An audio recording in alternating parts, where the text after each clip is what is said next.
shooting stars and supernovas. They don't take my breath away. But your green eyes, dream lights, is the kind of Good evening, everybody. Welcome to Tuesday night speedrunning here on the Nick Murphy stream. A little choppy on my end. I don't know if that's a thing for the stream. I do recall that live split can cause it. But yeah, I guess we'll get started and see what happens. I don't know. Everything else on my computer is running fine. Just the screen super choppy going out. But it could look fine on your end. No idea. And then when I watch it on when I watch it on Twitch, it actually looks alright. Okay. Could be wrong. OBS is looking really weird. Weird this is getting bad again. It's been fine for ages. Oh, okay, I think it's all stabilized. I think we're good. Stick on my headset.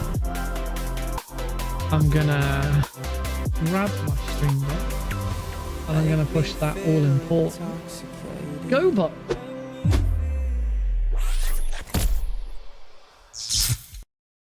Evening, everybody. Welcome to today's stream. We are once again back on Metal Gear Solid 2.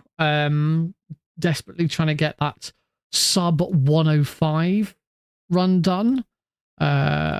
Because that's the point. I want to, with each of the games that I'm doing in the Master Collection, I kind of want to get each to a point where I'd be happy to submit something to the leaderboards. The exception might be MGS3, because prior to doing this, I'd been doing a lot of MGS3, although not necessarily on very easy.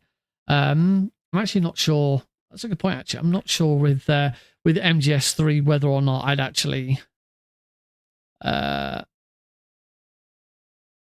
whether or not I've actually got anything on very easy. Single segment, very easy. PC, I am not on the leaderboard for the PC very easy HD collection. I thought I was. I should be for console. Because back when I did Xbox Series S, yeah, I'm sixth. I'm sixth on the console leaderboard. I'm also the only runner on the console leaderboard that used turbo. Howdy, Beardson. Hey, Cosmic Varanus. Silent. Good to see you all. All right, let's. Do you want some funky tunes? Yeah, you do. You'll get them. You'll get them soon. You'll get them like about now.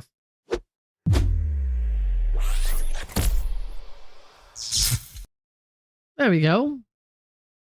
There's some of them funky tunes. That's what you were waiting for, right? Bum bum bum. So yeah, even when I get to I've got a load of notifications on I got a load of notifications on speedrun.com. Curious what they are.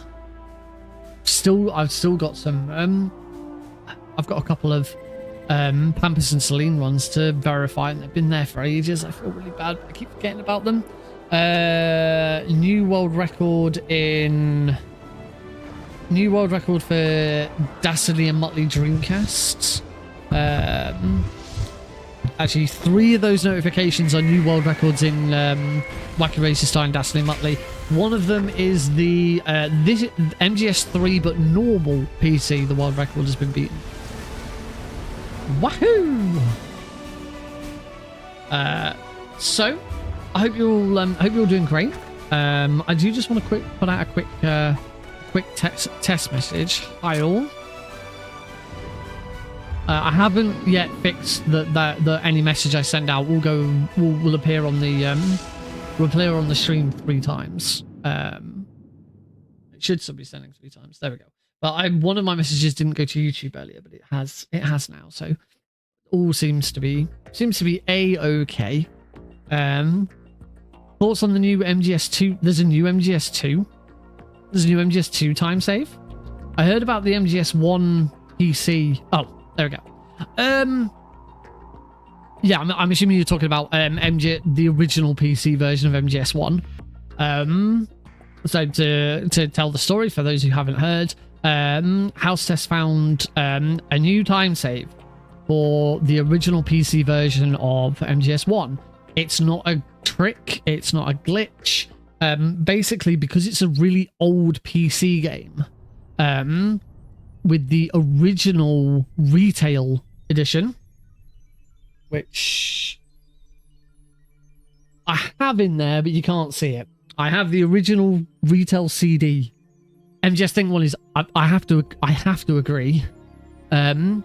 Basically, the original retail disc edition, because it's so old and because computers back then, yeah, we're talking 2000. I think the original PC version came out. Hang on, if we're doing a bit of chat before we start. There we go. Oh, that's better.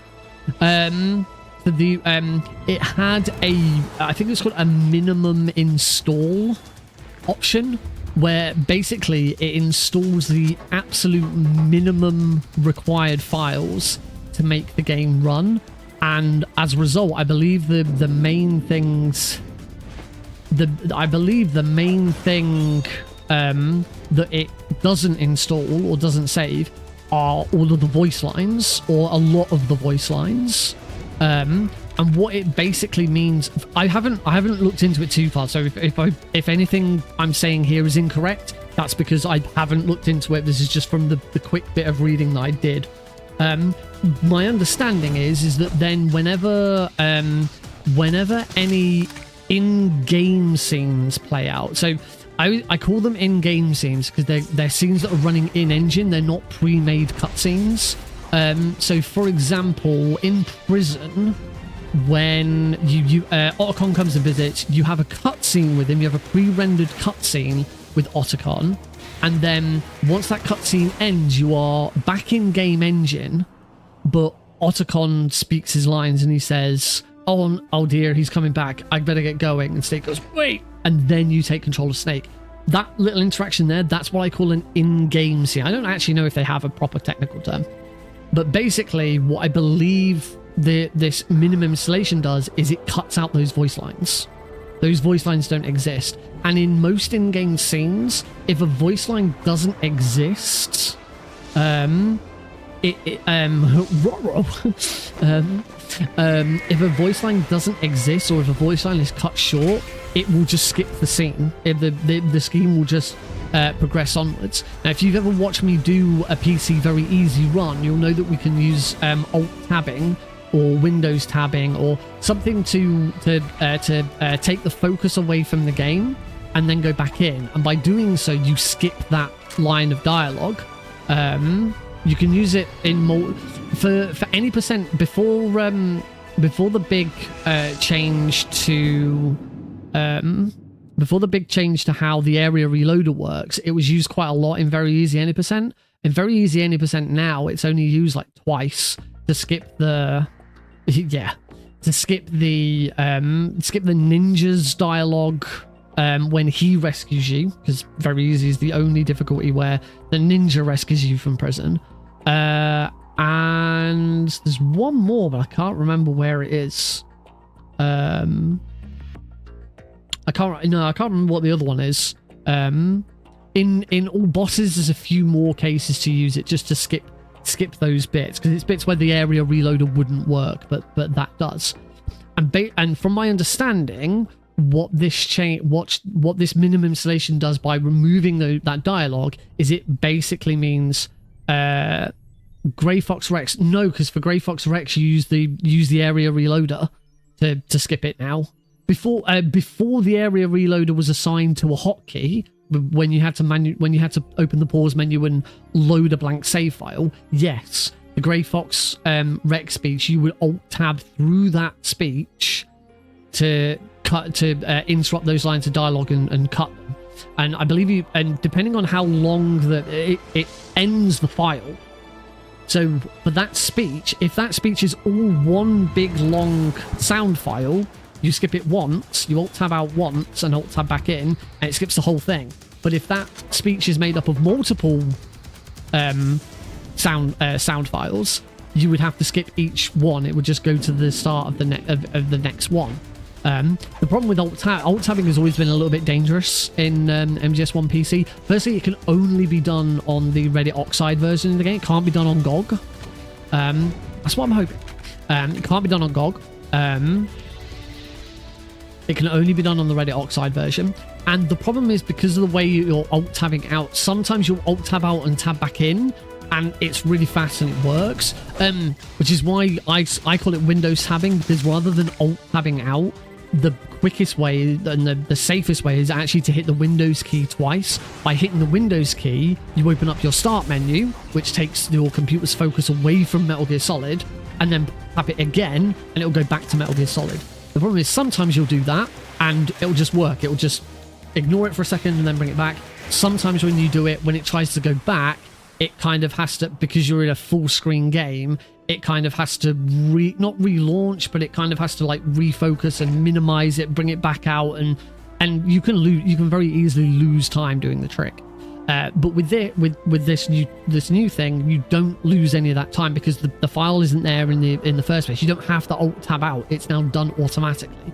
And for what I read, it saves about 40 seconds on MGS1, and a little bit longer, a little bit more on all bosses.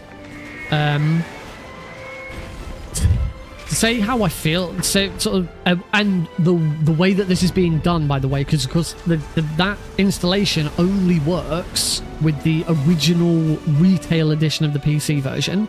So unless you've got the original retail disc, like I do, which you can't install that disc on modern PCs. It won't work. It's not supported. I've tried. It doesn't work. But what people have done is they've installed the retail disc elsewhere, grabbed saved copies of the files that it's amended, and then going into the installation for either the GOG or the Reddit Oxide version and copying those files in and replacing the existing files, and that works for those versions. So yeah, as I say, it should automatically save some time. Now, from the next part of what I then saw on MGSR Discord and on speedrun.com forum post that was about it, some people have been experiencing crashes with certain lines of dialogue, which obviously isn't good. I don't know if that's been resolved. I think one of the resolutions that I saw people looking at was working out exactly if it's consistent, that if there's a consistent line of dialogue or that crashes, then you try not to replace the sound file that's in. So you replace all of the sound files except that one, that by replacing that you get a crash. And that's the fix for that. How do I feel about it? The fact that it's taken me so long to explain this to you, the fact that I've had to talk about how you might have to change only certain files and not other files, so that you don't get crashes, and all. I just, like, I get it. We want to run the game as fast as possible, and if that's what people want to do, then all the more power to them. Yeah, I've always said with speedrunning, if you want to you speedrun games how you want to play it. You play them how you want to play them. You know, I hate people who call out speedrunning and say, "Oh, you shouldn't be allowed to cheat." It's what speedrunning is. But for me, this is just it's too much faff. It's the barrier for entry for MGS1 PC is already stupidly high. It's a janky ass port to begin with. Really, to play it properly, you need to patch it with B-Man's patch. Now, if you want to be if you want to be competitive, it's not that much of a problem. You have to install the analog patch so that you can use the analog stick. It apparently only really makes a difference in a couple of rooms. I've never been that fussed by it. But it's certain files not being present causes a crash or softlock, so the fix is replacing those individual files one by one. Yeah, Now, don't get me wrong, I love the sort of deep dive into that sort of stuff. You know, I love seeing the sort of process of going in and really nailing everything down like that. But as I say, for me, this is just making the barrier for entry to a game that is already a pain in the arse. You know, we've been dealing with crashes in this game for so long. We've dealt with, you know, people struggling to install it, struggling to get LiveSplit to pick it up because it's so jank. And you know, trying to get a controller to work with it, and it's just another thing. And I think now, particularly with the ease of access of the Master Collection, how good playing the original on emulator is, I just think that MGS1 PC now is going to be for the purists. It's going to be for the people who really, really care about that version of the game. And after playing the Master Collection for so long and playing on my PS TV and playing emulate, this just puts me off playing MGS1 PC now. It's a pain in the arse. I get frustrated with it anyway, and I can't be. And it's also you're removing parts of the game. The game is being okay. The reason why that this has been deemed legal is because it was actually it was part of the game installation when it was originally released. So there is a legal way of doing it. Apparently this isn't new. This is something that's been rediscovered. Someone actually did this a long time ago, but no one really paid any attention to it because it wasn't deemed important. It's only recently that House has been looking into it again and realized, oh, actually this is something that could be used. Yeah, everything, and that's the other thing. Actually, B-Man hits it on the head. That is the perfect description for it. Because of this now, and I believe that to my understanding, this isn't only going to apply to very easy. This will apply to every single difficulty. Every single difficulty will be allowed to make use of this change. Hey, Beskar. Every single difficulty will be allowed to make use of this change. That's every single category on MGS1 PC will be able to do this. And there are tons of different categories on there. You've got any percent for all difficulties. You've got all bosses for all difficulties. And you've got any percent and all bosses alternate round for all difficulties. There are so many different categories. And as B-Man says, all of this is happening. All of these records are going to be irrelevant because there's now a free time save. And it's got nothing to do with gameplay. It's all about installing and changing some files. As I say, I get it. And if you're into...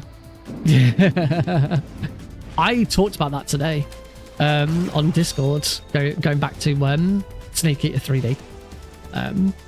I'll talk a bit more about that. As I say, this isn't me saying that I don't think people should do it, and if other people like doing this and want to do it, then you know I'm not trying to put anyone down or anything like that. I'm just saying it's not for me. I'm no longer interested in it. I'm no longer interested in MGS1 PC. It's a pain in the arse. It's and just more and more of the game is being stripped away. It's not you're barely playing the game, particularly any percent. You're barely playing the game anymore. And this is someone who pushed very easy. Like when B-Man first made the changes so that we could use the area reloader, I absolutely pushed it. You know, I loved it. I rooted it. I rooted all bosses. I really made something out of it, and you know, I've got the very easy update video on YouTube. It's one of my highest watched videos on YouTube.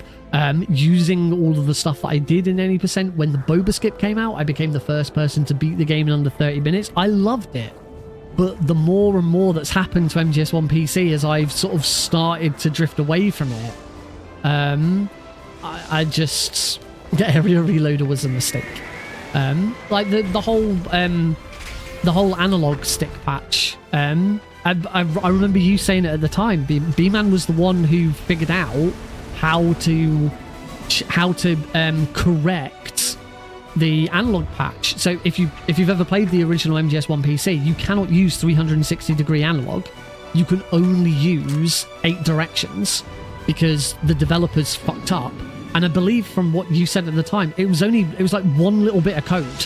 One little bit of code just needed to be changed because it was all there ready to go. They basically forgot to switch it on. That's probably not exactly what happened, but for what needed to be done, that was basically it. And afterwards, the community agreed, yes, you can now use the analog. Now you can use the analog patch, so you can have full 360-degree analog movement in the PC version as was originally intended. And even B-Man said, this is a mistake. This shouldn't be in. It's one time where it's one time like with those kind of things where I really respect Jaguar King, because he has the same sort of idea. Is you're manipulating the game, you're changing the game what it fundamentally is. If you're messing up with files and patching it and stuff, and as I say, this is me coming from someone who embraced Area Reloader. Yeah, I remember him saying, no, I'm voting no on this because you are changing the way the game controls. You can say that this is how it was intended to be, but that's not what it was. As I say, everyone is different. Everyone is entitled to their own opinion, and if the community agrees that this is what is going to go forward with MGS1 PC, then that is what will happen, and I will. I'm more than happy to go with it. We're about to play MGS2, and I've always said with MGS2, I'm uncomfortable, or uncomfortable is not the right word. I'm not a fan of the fact that we're allowed to use turbo for in-game stuff. If it was me with MGS2, turbo would be allowed to skip cutscenes and codecs. I don't mind the fact that we can use it to skip through codecs instead of double tapping triangle, because it's not a gameplay thing. It's just skipping through dialogue. That's not gameplay. I have no issue with using it to survive torture, particularly on the higher difficulties, because on European Extreme, Solidus's torture is almost impossible. I have no issues with that at all, because also, if you're running this over and over and over again, constantly mashing is just going to cause you an injury. I have no problem again with turbo stopping people from injuring themselves. But I'm not a fan of turbo being allowed for gameplay. I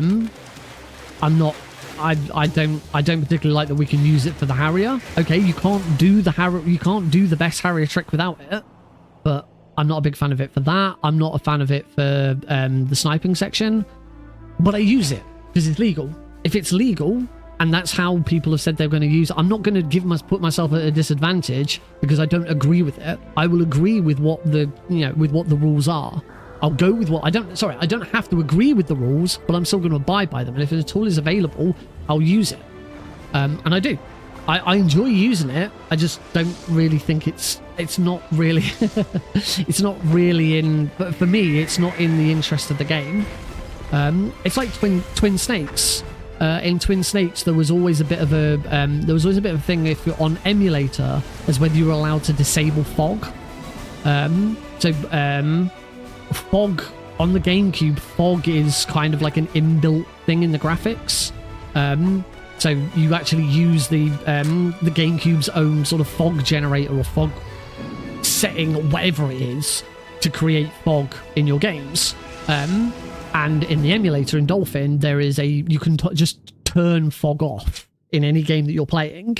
And some people in the community who were running Dolphin on not as good machines wanted us to be allowed to switch fog off because the frame rate would improve.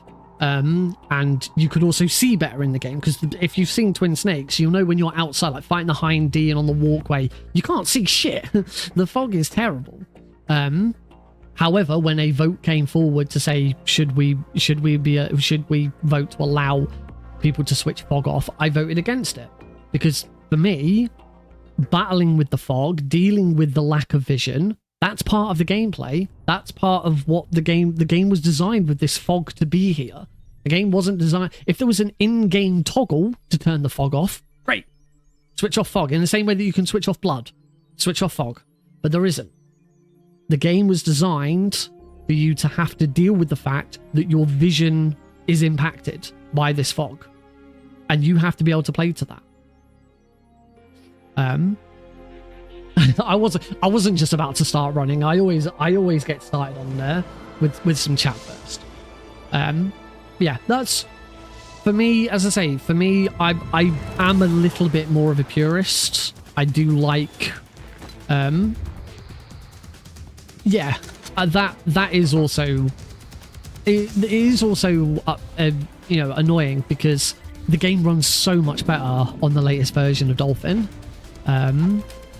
I think a situation like that is very difficult. It's difficult to, because, you know, it wasn't anybody's fault. It wasn't anybody in the speedrunning community's fault that that Dolphin 5 was faster. You know, I think wherever possible, you should always try and make emulation as close to console as possible. Because for me, in an ideal world, if the emulation is that good and you can get it to a state where emulation and console are pretty much lined up, then there's no need for two different categories. And you've only got to look at the MGS1. I think it's the MGS1 boards. It might be the. I don't know if it's the MGS1. I'll post a link to it if I can find it. I can't remember if it's the PC boards. Oh no, it's just the board. No, because PC and yeah, MGS1 PC and MGS1 console are all the same. You've only got to look at the MGS1 board on speedrun.com to see that it's a complete mess. Like, all the buttons across the top, it's so janky, and there's so many options and things. I hate to think how many different categories there are. I don't think I could work out how many different categories there are on that board. My message. Oh no, my message did go to both YouTubes. It's only showing up on one on where I posted it. No, maybe that's by design, and if so, that's good. Anyway, tangent.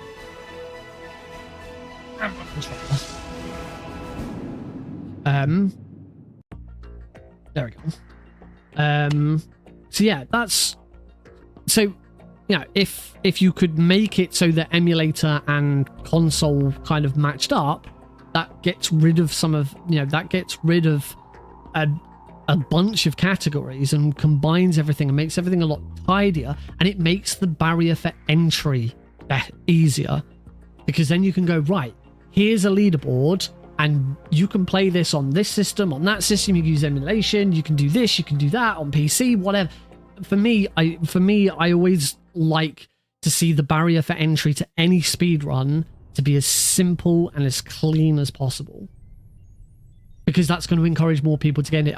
I would not be surprised if there are runners who have gone to that MGS1 board, looked at that page and just gone, no, what the hell am I trying to do here? Which category? What am I doing? Maybe, I don't know. I have no evidence to back that up. I've never had anyone come to me and say, "Oh, Nick, I watched a tutorial on MGS1, but then I went and looked at the boards and was like, no, thank you. That's too much to handle." I don't know, but for me, that would put me off, because I'd just be like, I have no idea where to even start. Yeah, my thoughts on that subject. I've been Nick Harpy Green. Thank you for coming to my TED Talk. Good night. No, but in all seriousness, I am going to push a button. Y'all ready for this? Running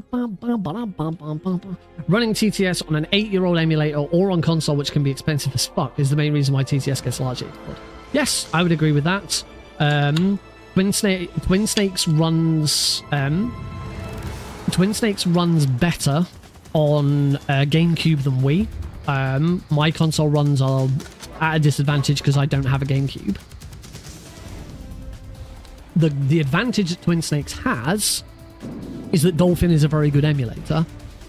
The disadvantage in that area is that to play it, you have to use the 8-year-old version of that emulator, not the most... That's not to say you couldn't use the... You can use the most current. You just have... Your loading times will be a bit lower. Also, most people, and I'll put my hand up, I am included in that, hate the GameCube. I can't stand the GameCube controller. I hate it. The only thing that controller is good for is Smash Brothers. Yes, if you've ever seen me play on console, you'll know that I have an adapter. In fact, it's right here. It's right here. Oh. Okay, this works on Wii and GameCube. It's called the Blue Retro. It is a little Bluetooth receiver, and goes into four different colored pegs. Each colored peg responds to a light that's on the front, and when you connect a device via Bluetooth to it, a light goes on. That light corresponds to which device that has been hooked up to. It's really, really good. I used this for my GDQ run. It's the only way. Without this, I would not have gone to GDQ. No word of a lie. Without this little thing here, I got this for, what, 15 quid off AliExpress, I think. Without this device, I would not have gone to Summer Games Done Quick 2023.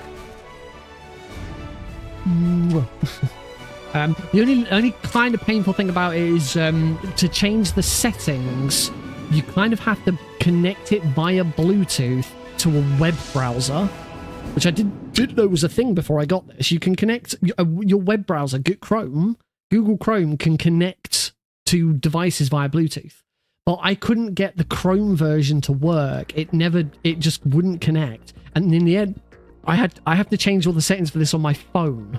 It's a pain in the ass, but it works. Settings like changing the button configuration so that it matches correctly and stuff like that. Anyway, there we go. And that's the power of emulation as well. You have the ability to make those tweaks and adjustments that make it easier for you. It's some people could quite fairly call me a hypocrite. I've said that I'm a bit of a purist and I don't like the idea of turning off fog and things like that. But when I'm playing Twin Snakes, even on a console, I'll use a DualShock and I'll have it make it out to be MGS2 controls. Does that make me a hypocrite because I'll say that I think you should be playing it the way, more like the way it was intended? Yeah, a little bit. I don't have a really good argument against that. I think my biggest argument against that would be it's legal, so I'll do it.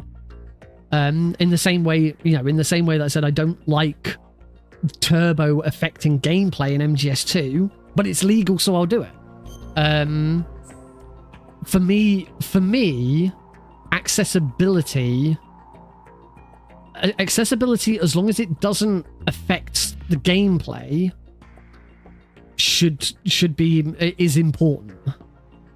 I wouldn't play Twin Snakes on a GameCube controller. I just can't use that damn controller. That's important as well, yeah. Muscle memory. It's really janky to play. 40 minutes in, you should bring back thoughts whilst doing the washing up. Thanks. Right, we are gonna do a little bit of boss survival first, mainly because I want to practice the there's no very easy. It should be all right. There's no very easy boss survival. I just want to practice guard rush mainly, and I think this is probably the easiest way of practicing it. I've been with the unit since I was born. Oh, you can in boss survival you can skip that dialogue.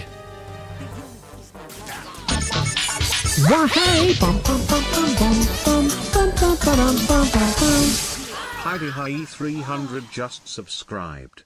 74 months of mixed monologues. Yeah, my monologues. Oh, yeah, this is the other. Okay, this doesn't work because like the setup for each of these is completely different.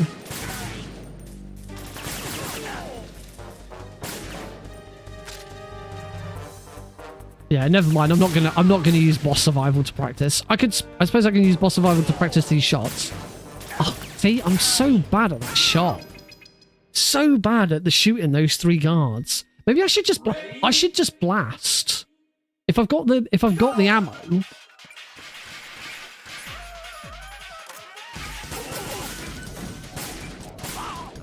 If I've got the ammo, I should just blast it. Oh, I also don't have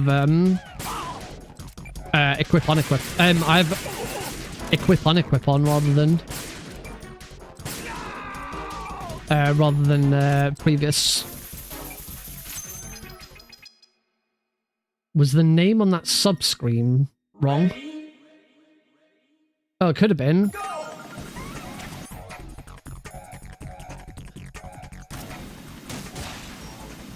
That was awful. I've started, so I might as well finish at this point. Definitely okay. Yay, that's not working. Thanks, Lumia. God, Lumia, it's just shite. Can't wait to get rid of it. Oh, I'm out. Quick.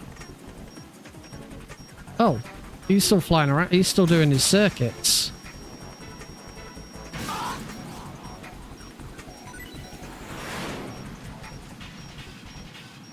I'm waiting here thinking he's going to do his... He's still flying around. What are you doing?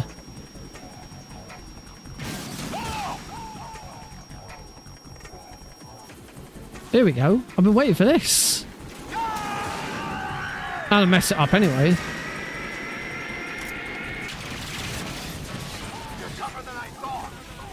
If we can get a TTS mod for this stinger.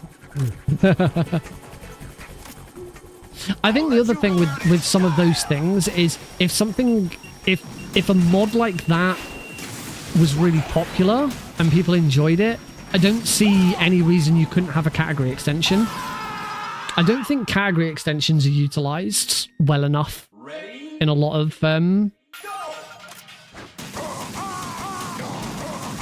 amp.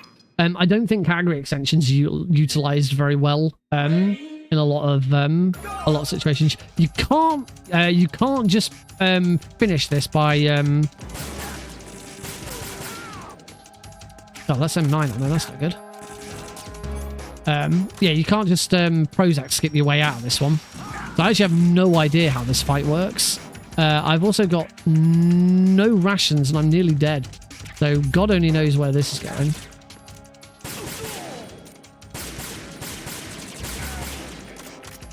There's a ration there. I should probably grab it before I die.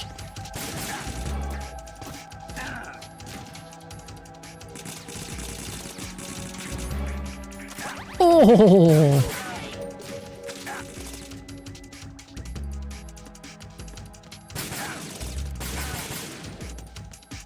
You do not get many weapons in this, do you? I wonder if that's because I was supposed to like grab weapons from other fights. Like there might have been more weapons available in the vamp fight, and just because you finish it so quickly, you ignore them. And the RPG, I think the RPG, the grenade launcher might be available in the vamp fight.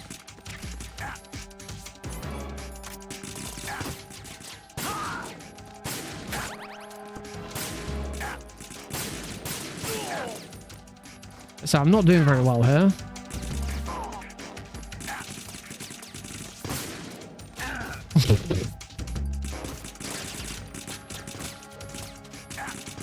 Yeah, you are. I know you are because I saw you were playing it. Well, I saw you were playing it when I'd gone to bed because you're American, so you're so far behind me. I think I'm dead, aren't I? Yeah.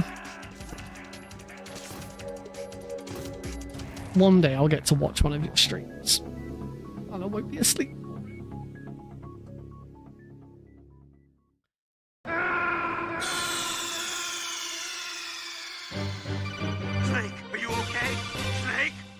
It was so bad you beat it in one sitting. I never really played the original Golden. I didn't have an N64. I never had an N64. I never really played GoldenEye. I never played, Mario 64, any of that. I was a PlayStation boy.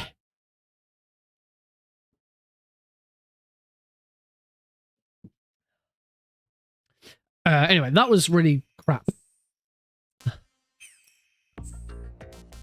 So we'll try and load the fight instead and see if I can do better there.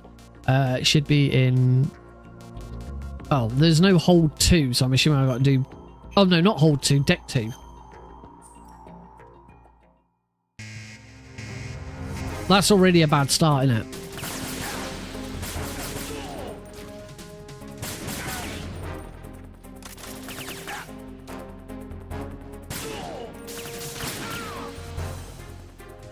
See here, I've got 12 bullets, so I should just blast. However, whoops, I'm pretty sure in Are you in yet? Have you made I'm it to the pretty holes? sure in the actual game, I will not have that much ammo to do that. Oh, it's really warm this evening. I just want to check to make sure my window's open. It's so warm all of a sudden. It's been really cold these past couple of days, and now it's just absolutely red hot.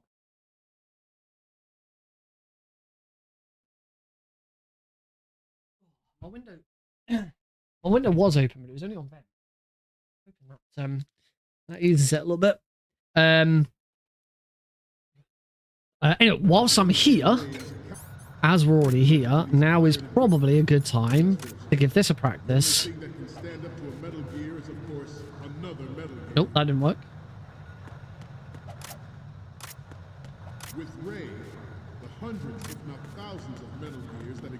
There we go.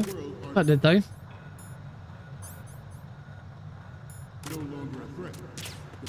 Okay, I missed him, but I got around him.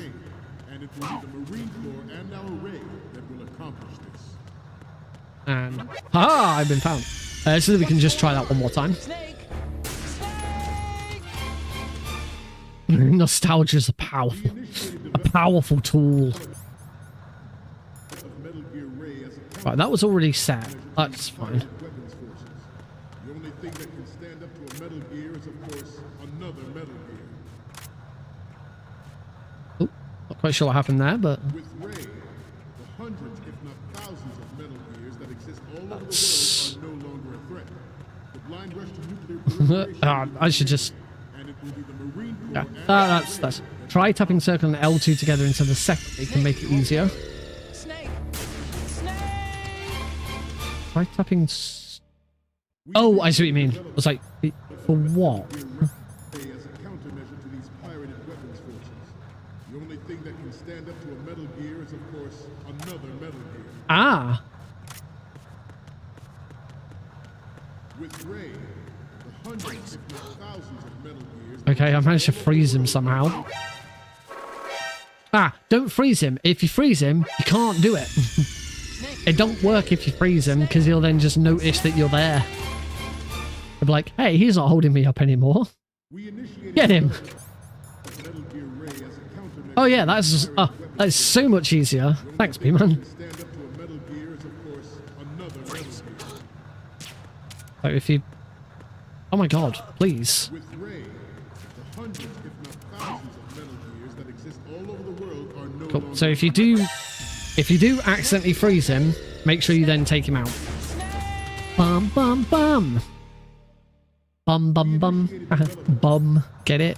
Like bum. countermeasure to these pirated. That's so much easier. The only thing that can stand up to a Metal Gear is, of course, another Metal Gear. That was not my intention. And now I'm under the level. With Ray, the hundreds. Luckily we can get out of this. I've got one USP ammo left. Snake, you okay? Snake! Snake! Bum bum bum bum. Initiated development of Metal Gear Ray as a countermeasure. Oh, so much easier. The only thing that can stand up to a Metal Gear is Blam blah, blah, blah, blah, blam. Snake, what's wrong? Snake! Snake! we initiated development of Metal Gear Ray as a countermeasure to these pirated weapons forces. The only thing that can Oops. stand up to a Metal Gear is Camera triggers when you let go of L2 to technically come second, even when you press them together. That's very useful to know.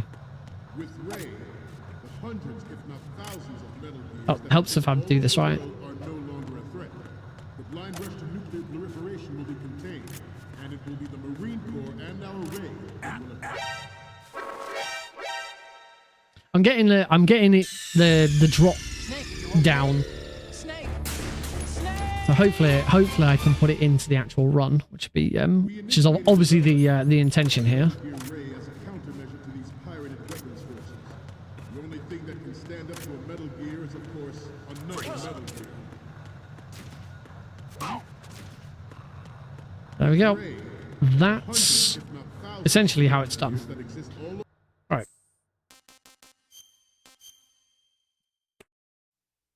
Time to put it all together. Oh, and this is the other reason why, if you are a speedrunner and you have the capability of doing it, you should always have your controller inputs on screen.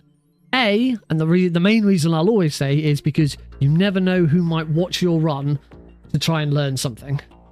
And B, if you've got people who know what they're talking about watching you, they know what you're doing to give you advice. Right.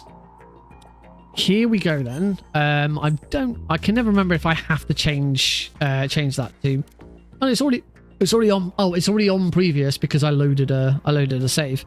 But everything else there should be fine. All right. Load gam.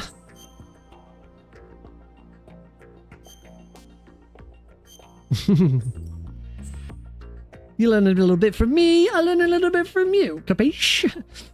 Tanker plants. You may have seen that over the weekend, I did actually get a new PB. My PB is now 1 hour 5 minutes 14 seconds. It's still not sub 105. That's what I'm hoping for this evening. Let's see if I can do it. 3, 2, 1, go. And they're off. Snake coming straight out of the gate. He dives onto that tanker. All right, let's look at. We're gonna have a look at their gear. Wearing those sexy sunglasses. And he is off. It's a beautiful day for a race. Except it's not, because it's pissing it down with rain. Now this part of the run. I mean, it is how most people get into it. They'll run the tanker for a bit and then they'll plant. Unless you carry. If you carry, you do it the other way around. I don't know if carry's actually learnt tanker yet.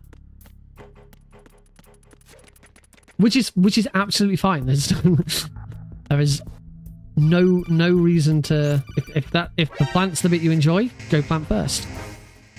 It's people like Snake. That's mainly actually no. The reason for doing tanker first mainly is because it's short. Because it's short, it's really easy to sort of just repeat and get good at. And then you get into tanker and plant, and you're playing as a different character. So all that a lot of the muscle memory. Carry better now. I'm sure he will at some point. I know he said he's going to. I am going to be commentating for another one of his runs in a couple of weeks. Or it might be next. Actually, it might be this weekend. Yeah, it is this weekend. I think it's Friday night. Oh, bollocks! Cool. At least that was a headshot. Stay. Aww. Bitch, stay. Oh, and she's gone low. Oh, what are you doing?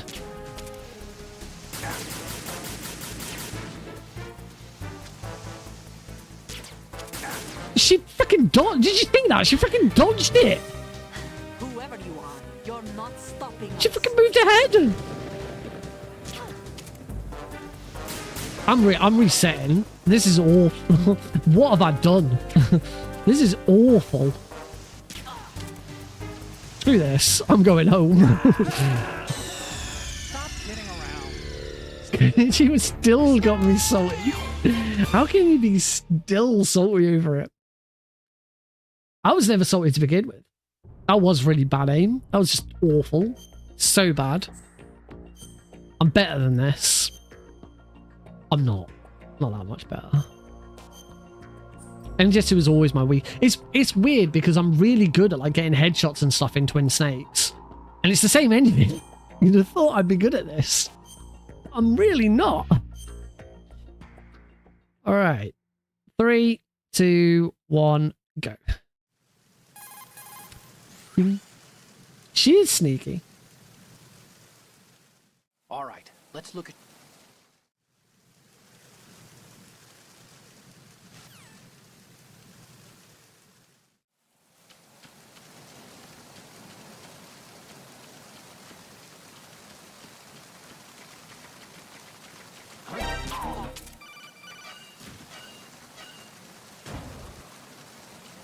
I think that the main thing that MGS2 has going for it is for its time when it was first released, this was such an impressive feat of game design.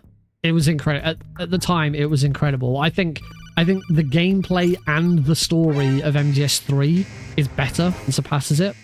But as I say, for a game of its time, MGS2 was just, it was the shit.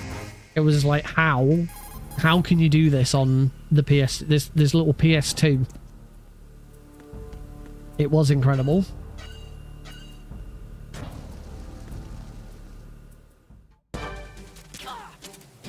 At least I still got right side auger. It's because I can't do fast left side auger. I've been with the unit since I was Right, let's get born. that first I've been headshot. on a battlefield. This headshot here as she runs forwards is the important bit. If you can get this right, It's my blood. there we go, like that. Right in the jaw by the looks of that was. There you go. That's how that fight should go.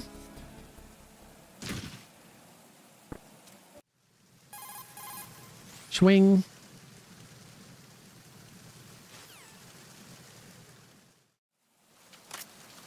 Can I get the drop? Yeah, I got the drop. That was nice.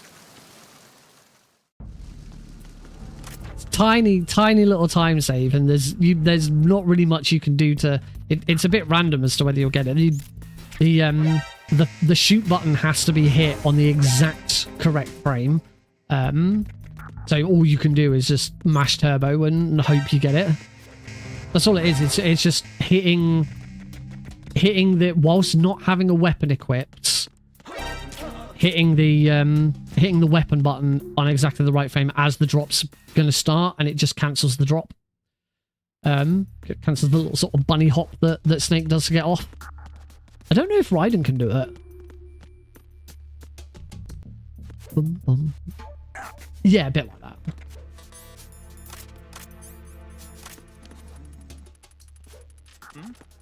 Oh, I thought I was too late on that, but it's fine.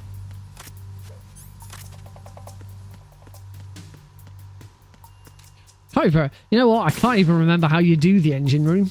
It's been that long. Little things like that. I thought, you know, I've done a bit of moaning about, you know, changing game files and altering, you know, whether we toggle fog on and off and stuff like that. Those are the things that I like in speedrunning. The Prozac skip there, is a fantastic example of what I really enjoy about speedrunning. Those little things. We just skipped a whole room because someone worked out how to get through a door that you shouldn't be able to get through. That's cool. That's gameplay. That's speedrunning for me. Prozac skip is speedrunning.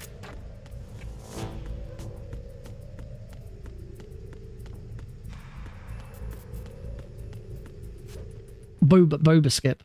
Boba skip is speedrunning.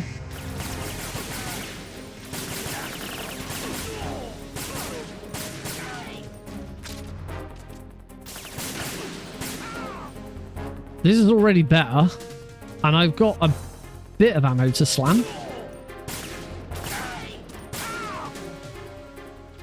Nice.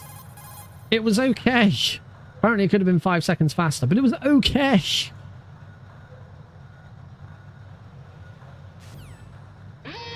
Warning. Warning. Incoming Oh, damn. 51 viewer raid from @Jaguar_King. Welcome, Raiders. Jag, thank you very much for your raid of 651 viewers. As a relatively small streamer, that's a very big number for me. I am currently sorry, I'm a little bit overwhelmed by that. Welcome everyone. I hope you're all doing well as well. I am currently running Metal Gear Solid 2. As you can probably tell, you're probably a smart bunch of people. I don't think you need me to tell you that I'm running Metal Gear Solid 2. I'm playing the Master Collection, and I am trying to get sub 105. But this is all for a much bigger cause. I am attempting, I'm relearning and practicing all 5 games in the Master Collection with the intention at the end of that to run all of them back to back. We'll skip that save boss. To run all of the games back to back in one sitting, beating the current world record, which is just under 5 hours. So we are, going through each individual game. Obviously, I'm on MGS2 at the moment. I'll be doing little sort of trilogy and duology speedruns in the middle of it. But as part of this Pentalogy series, I am also raising money for charity. I might talk a little bit more about that later. Oh, new follower. New follower. Oh God! I didn't realise they just played over the top of each other. Thank you very much for the follows, everyone. Very much appreciated. New follower. I hope you're enjoying the new follower. And as the screens on in the game said there, I am Nick. I'll be green. Follower. Wrong button. JFX995, thank you very much. Woodrow Jenkins, Circus to Earth Missile, The Killer 3669, thank you very much. It's really difficult to concentrate on both at the same time. I have slowly been working towards follower goals, so you guys are really helping with that as well. Thank you.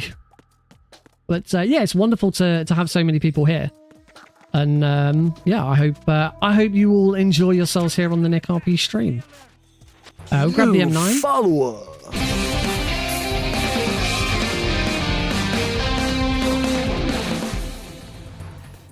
Oh, I did not exit the tanker with the M9 on my previous. That's okay.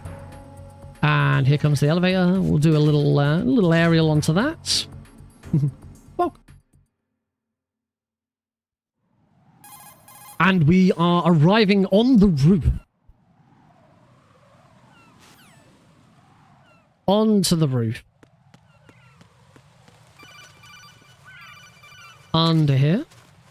And more codecs. If you know anything about Metal Gear Solid 2, you will know that the opening of the plant section is just absolutely full of codecs and cutscenes. And in fact, here's our next cutscene and codec and follower. Thank you very much.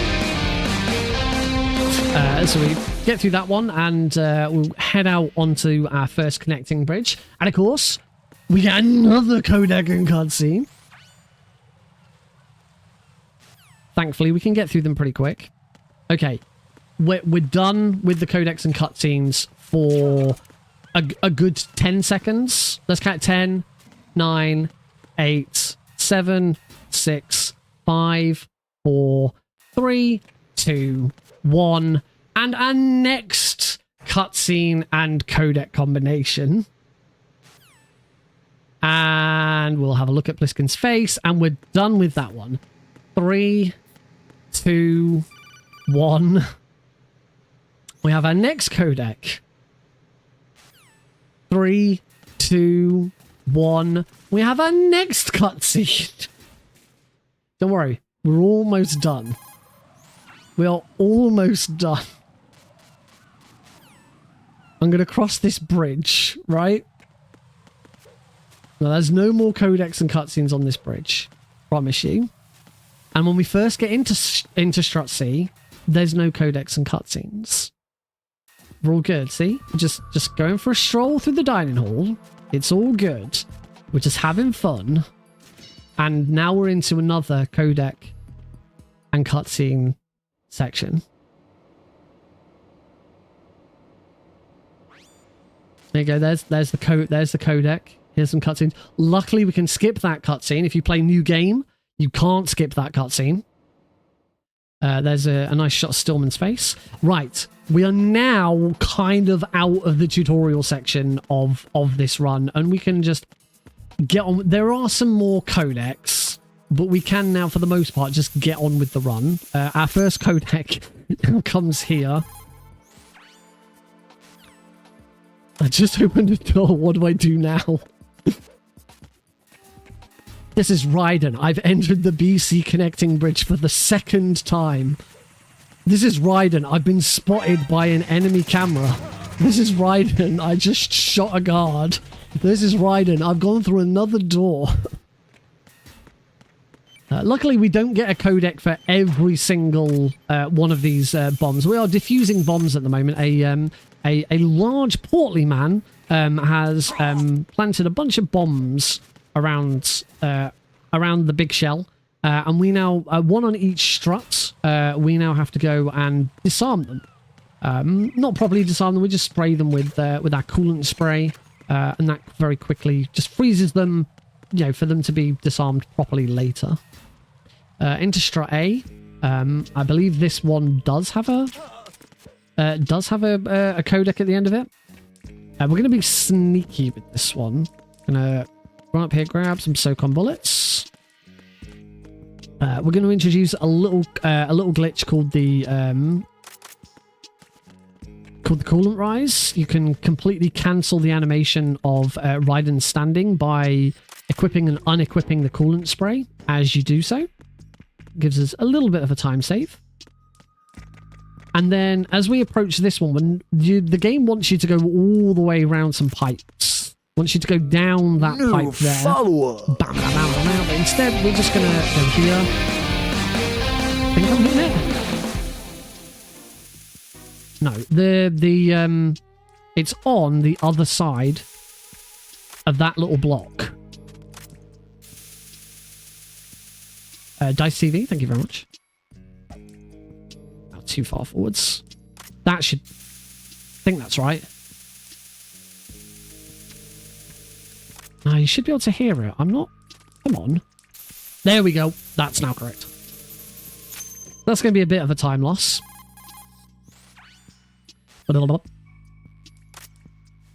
And back again. We'll use the same coolant rise trick. Get Raiden to stand up nice and quickly. And get out of here. New follower.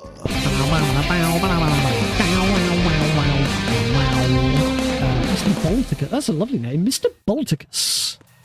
I like how formal that name is. Yeah, you kind of want, for that trick to work properly, you kind of want Raiden's... Oh, shoot him. Oh, you got me. You kind of want Raiden's knees to be in line with the line that's on the floor. Web Talks, thank you very much. And down. And here is our next bomb. Who's there? Is I, Raiden Stomp. Raiden Stomp! And we're almost up. We've only got 2 more bombs to go. We have the EF connecting bridge. We get a call from Rose, and Rose is all like, Jack, do you remember what day it is today? And Jack is like, Rose, I'm on a mission. Shut up. He doesn't say that, but he should. Everyone knows that he should. That's what he should have said. Do a roll here to grab that Claymore. We don't want to get hit by that Claymore. I'm going to use that Claymore in a little bit for a nice little strat. And we now head into Strutty Parser Room. This Parser Room, for the route that I'm doing, there's 2 different routes in MGS2. There is clockwise and anti-clockwise. depending on how you go around the strut. So I've gone anti-clockwise, and as a result, strut E becomes the most important strut for some time saves. If you couldn't rise after the pipe, then position should be good without any movement. That's good to know. Thanks, B-Man.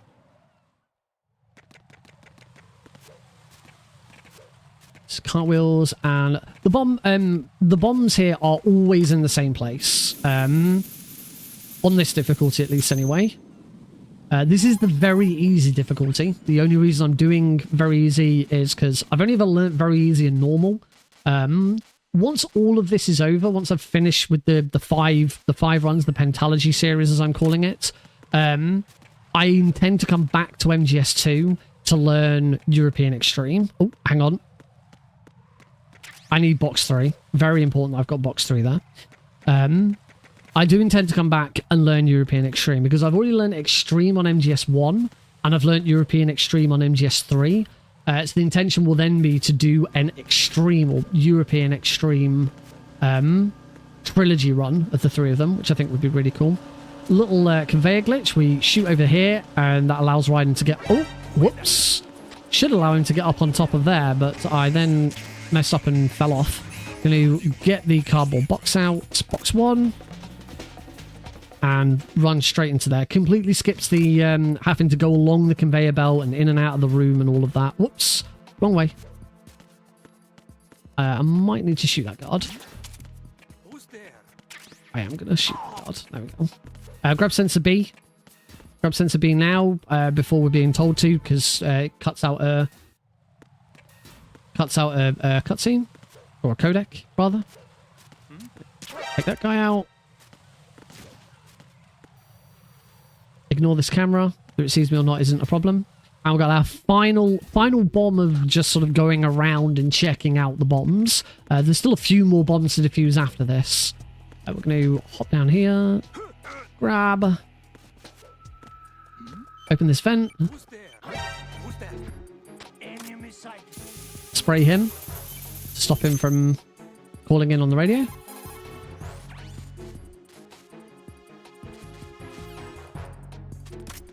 And then shoot him as we change weapon. He did start his call. No problem. The guards come from the door immediately above me. They don't come from the door I'm heading to. But that's it. We have now successfully defused all of the bombs that we currently know about. So as we head out to the DE connecting bridge, we're going to get a call to tell us that there is another bomb. A bomb that our detector can't detect. Detector B can detect this bomb. That's why we've got detector B now, because it sniffs out a different scent.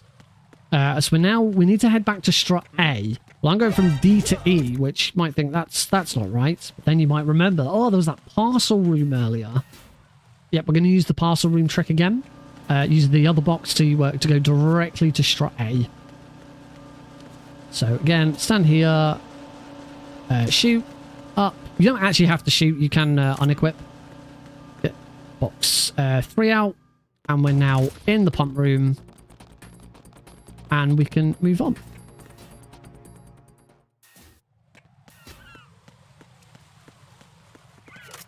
We equip the box here. Equipping the box puts Raiden's trigger point slightly lower to the ground, and as we're going down in a lift, it means it hits triggers quicker. We are talking minuscule amounts of time saved with that trick. Milliseconds at best. But we do it because we're speedrunners and that's what we like to do. Rolls. Sorry, give them the correct term. Aerials. These are called aerials. I'm gonna spray that sucker. Oh, stop too quickly. Unfortunately, because of that error in strut A, I am now behind. It's probably gonna be difficult to pull that time back. We'll see what happens. Another codec call. Now we have our next boss fight. It's not really much of a boss fight, because this fight is completely on rails, and we can't damage Fortune. Fortune is invincible. So I've punched 3 times, moved into the center, Hopefully this is going to force Fortune to do exactly what I want. She can shoot me and shoot the light. Oh, she hasn't shot the lights above me. That is unfortunate. Oh, she shot that one.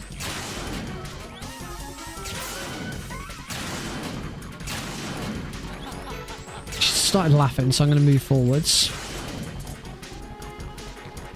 We want her to destroy a certain number of items, and her shooting the 3 lights out is the fastest way of getting her to do that.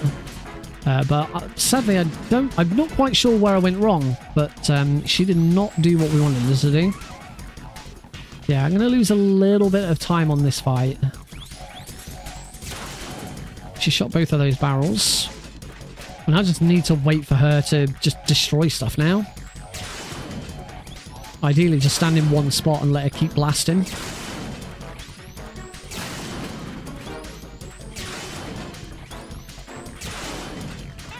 There we go, she's done.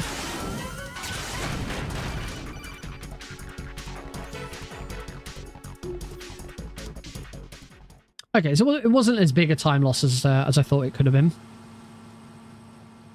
Right, we've got 1 more bomb. And then 2 more bombs, and then we're done with bombs, I promise. So now I need to make our way all the way back over to the parcel room. Oh, just clicked that claymore. There's another claymore here. I've got iframes getting up, so we can just run straight through that one.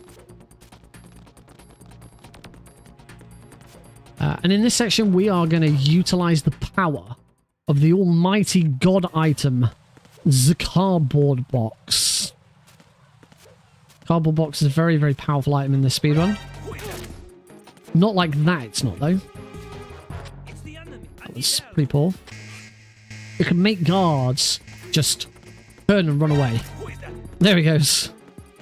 Like, it's a box, I'll run away. Rather than shoot it, I'll just turn around. Because we're on very easy, alerts mean nothing. The moment you leave an area, you're done. The alert wears off. I'm not a huge fan of playing on the easiest difficulty, but because I'm intending to run all 5 games back to back, the fastest way of doing so is to run them on the easiest difficulty setting. But MGS2 very easy is a very competitive speedrun. It is one of the most popular in the series because it's a really good entry point to the series. I'd still say MGS1 is a better entry point, but a lot of people prefer starting with MGS2. New follower. Stand man down. Thank you very much. And here's the man who's been planting all those bombs. He is a fat man. New follower. Shoot him in the head. Turn around and disarm this bomb. Shoot him in the head again. Try and get above him so he goes down. He hasn't. That's him out of action. And then we'll just spray this last sucker. And that is Fat Man. We now need to... One last bomb. I think I lied earlier with the number of bombs that were left. NWO Big Popper Pump. Thank you very much for the follow. That is a name and a half. And now some more exposition. As if you hadn't had enough exposition. Here's some more. So we have a new mission now. We finished with the bombs are all done. There are no more bombs. We are now going into the disguise section of the run. We're going to dress up as an enemy soldier. This cyborg ninja that we've met up with is going to give us some clothes. But we need to go and find the weapon. And then we need to get into the Shell 1 core. So we're going to go and find another informant so we can have some more exposition. Richard Ames.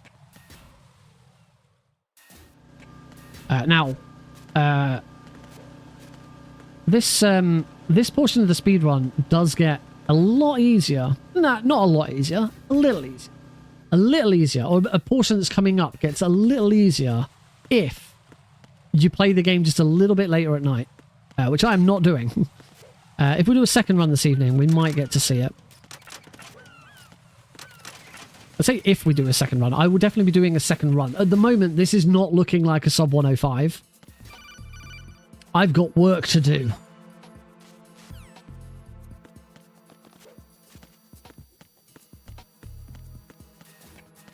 These guards aren't too clever. They don't look at Raiden's sunglasses and go, "Hey, you're wearing sunglasses. That's not cool." Roll that guard. It is slightly faster, very slightly faster to aerial everywhere, but only very slightly. And we go straight down to B2. We want an item from down here, and this is where we're going to use that claymore that I picked up earlier. So turn around, equip the claymore, plant it, and now shoot it. Make sure I don't get seen here. That's fine. I was a bit cautious there because on Thursday when I last ran this, I got seen. If you've got an alert and you're in disguise, the guards will realise that you are an enemy. But as soon as you get down to evasion, that's no longer the case. So we didn't have to worry about getting past any guards there. That's one of the reasons for that trick. But also, the elevator door doesn't close. You can immediately get back in it. So it is slightly faster to do it that way. Now we need to get in.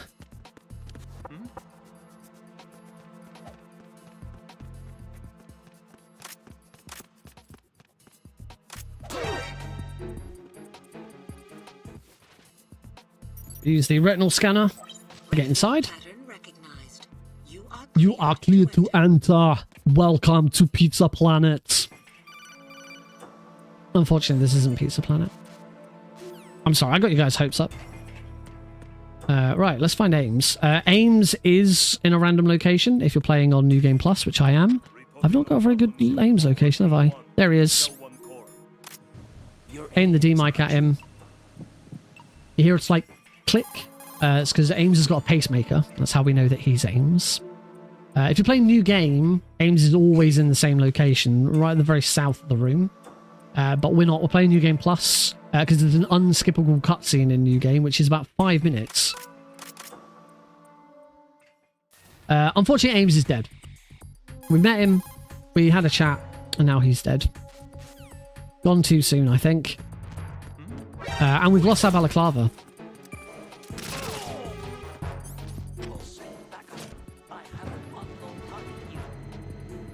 Oh, didn't get the alert.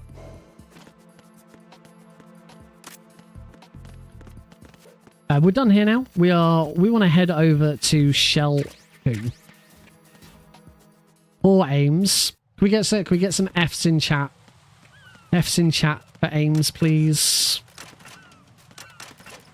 Gone too soon. Taken from us.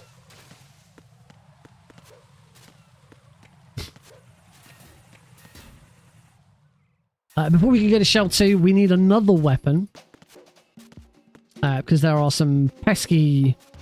There's some more pesky bombs. Not the same kind of bombs. Semtex this time. We're not going to take out the bombs. We're going to take out the sensors that control the bombs. So we grab the PSG-1 sniper rifle. Make our way over to Shell 2? Well, yeah, Shell 2. But the Strut D, that is where the Shell 1-2 connecting bridge is. We don't use the parcel room. Strut D is the only strut in Shell 1 where there isn't a corresponding box to get to it. I think if there was, it would be quicker. Yeah, it definitely would be quicker. Talk about if there was a box, we'd use the box. Depending on how long it took to get the box, where the box was located. That's one of the advantages of the anti-clockwise using the two different boxes. The two boxes that you get aren't too far out of the way. The Strut A box is a little bit out of the way, but it's not that bad. And we now move out onto the Shell 1-2 connecting bridge. We need to shoot some sensors. First one is on this cipher. I'm going to make sure I shoot it and not shoot the sensor and not the cipher. Destroy the cipher and the bridge blows up. Oops. That one there. There's not that many on very easy.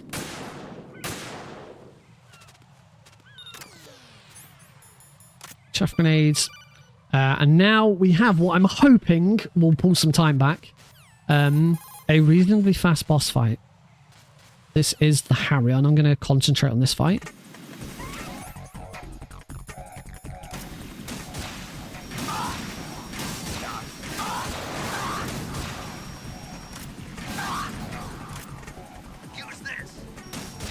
It's a good start.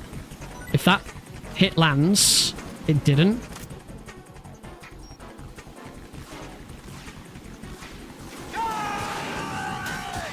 I'm not quite sure what I hit there, but I didn't hit something. I didn't hit anything there. That was... Okay. Oh, he's up there.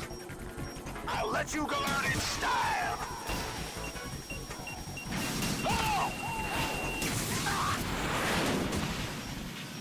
And hopefully that's it. Oh, I missed.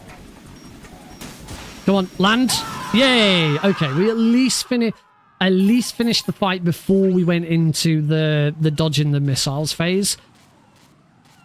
I got unlucky with a couple of those shots. They weren't particularly well timed, and therefore didn't quite land. Which is, I got the opening. The opening was very, very good.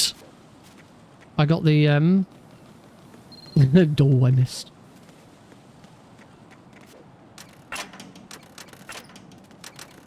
The opening 5 shots were very good. It was everything after that just didn't quite work. And roll. And roll. I keep saying roll. Aerial. And aerial. And aerial. And up. I need to equip my chaff grenades here because I don't have them equipped. We throw chaff grenades. We're going to deliberately get spotted by this guards. Oh. I was not leaning up against that wall correctly. Are you all right? Answer me. Right. So that's first death of the run. Definitely not sub 105 now.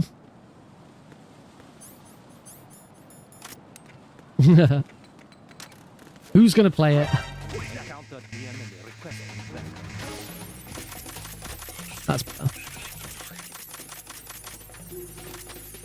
Ryden has a bit of a slowdown with his animation, so we use the chaff. We keep equipping and unequipping the chaff grenade to cancel out that slight slowdown in the animation and reset it.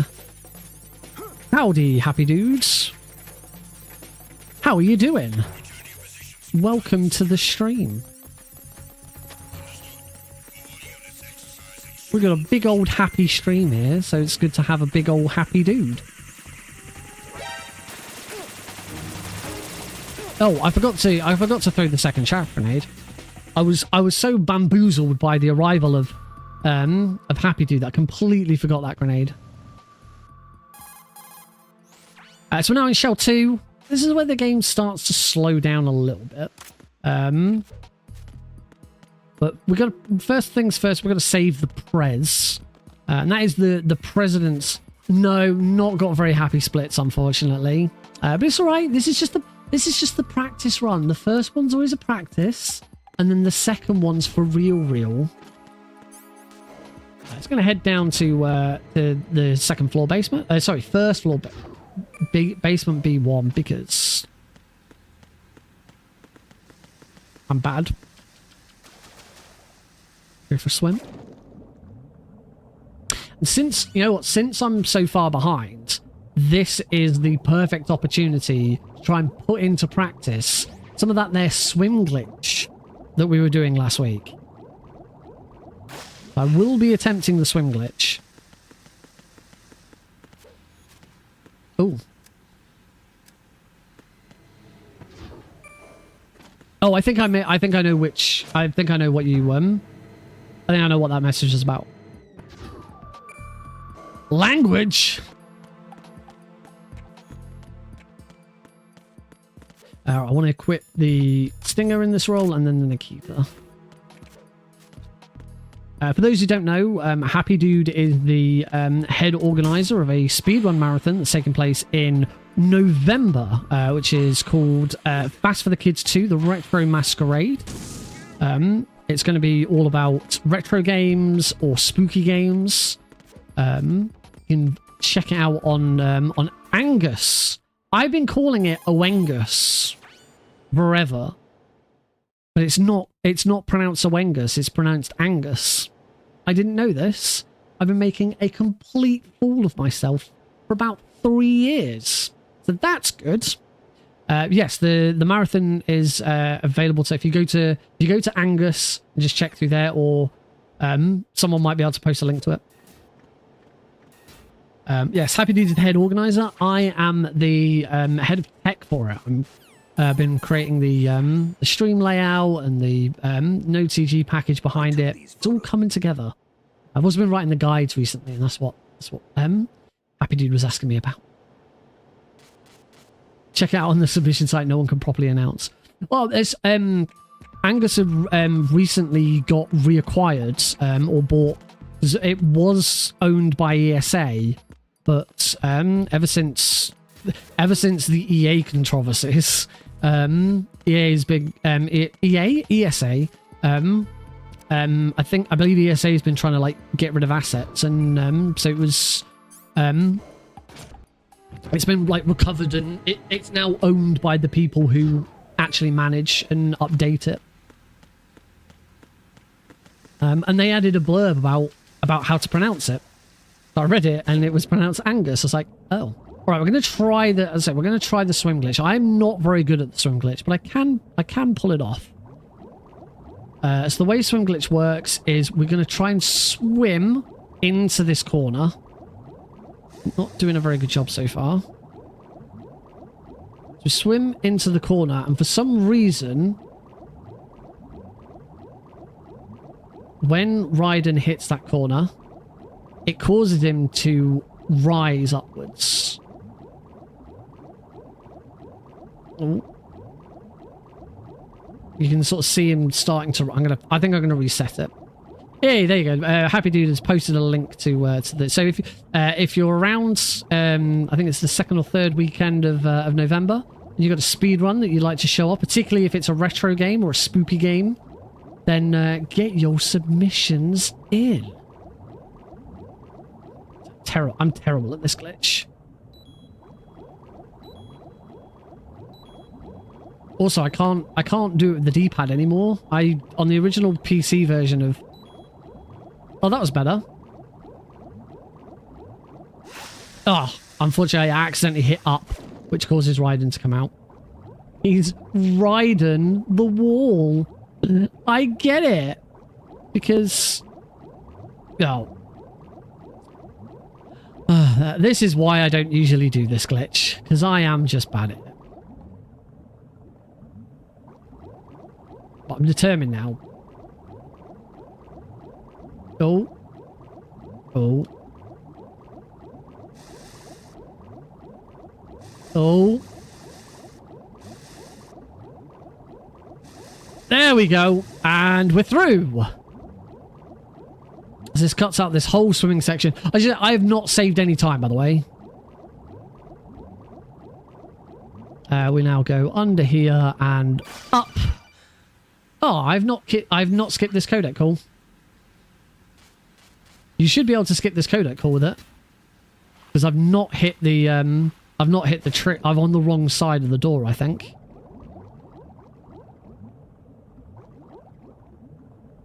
Yeah, that's why. There we go. And now we're in.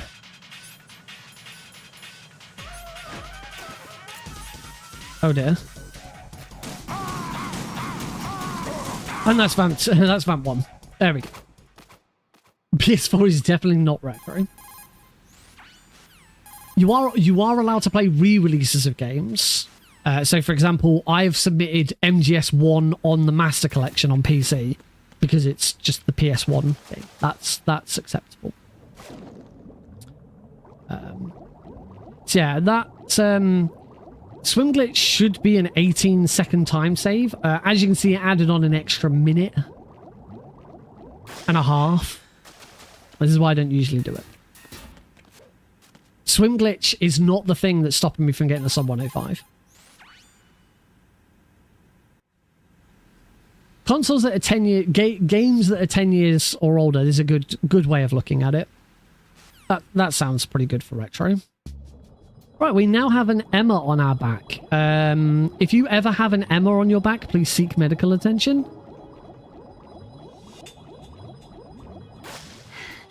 Unless your partner is called Emma and you want her to be on your back. I don't know. I don't know where I'm going with this.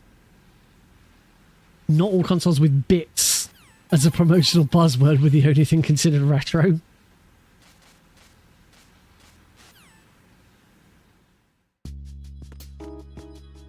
So yeah, if you're playing a game on a PS4, but the game was originally released more than at least 10 years ago, that's fine. You can do that.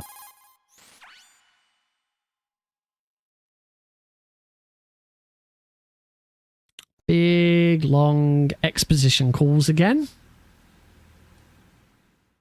And we're back to swimming. Now, because we use the swim glitch, we've got a couple of doors to open. You would normally open these on the way in. Gonna go right here. Around here. Under here. Oh no, it's only that door. This door you do have to open, but that door causes a cutscene. So presumably the story flag suggests that door is now open. It's just the one door actually. We completely ignore Emma's well-being and just keep swimming even while she's slowly dying. As long as her health doesn't go under the A in her name, she's not going to slow down.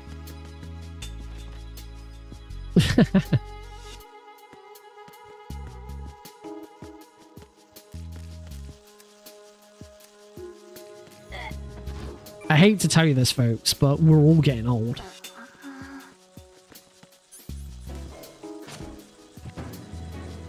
I'm not afraid to admit it. I turned 35 this Sunday. 35. This Sunday, I will be halfway to 70. That is not a nice thought.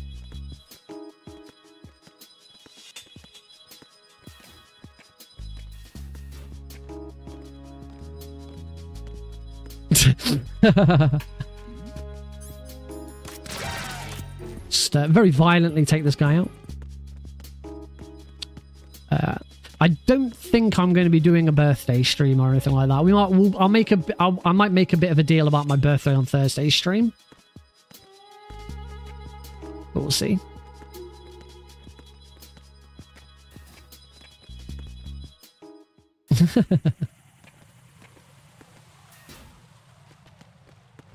So we're just going to escort Emma.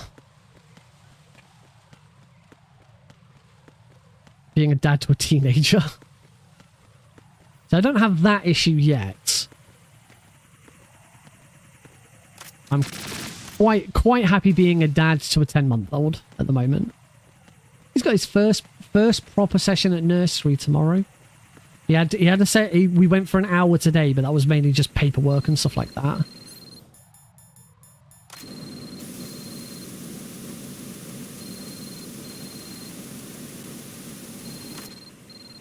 I didn't think I'd got all of that.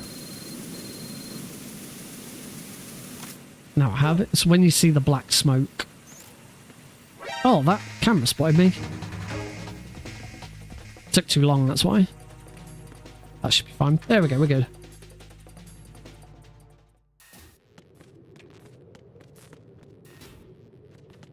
Allowing re-release prevents just being a certain subsection of gamers.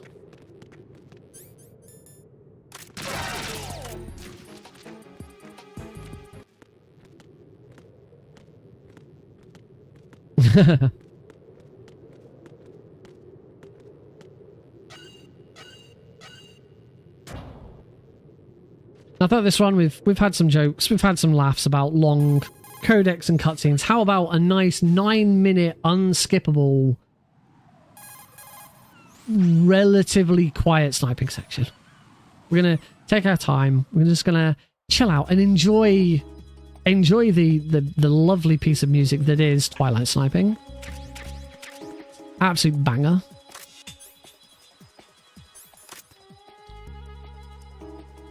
So Emma is now crossing the oil fields, and there's going to be some enemies that I've got to snipe to make sure she survives.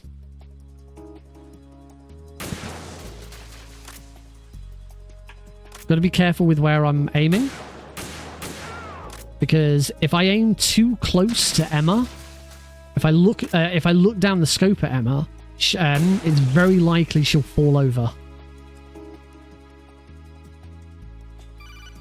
It's like the game can, she can tell that you're looking at her and she gets nervous and she falls over.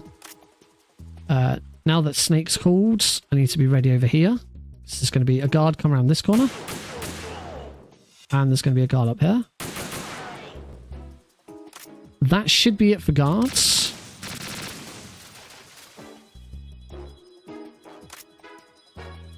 And I do believe it's there is a time save if I can do this without Emma either being spotted by guards or falling over. I almost always get her to fall over.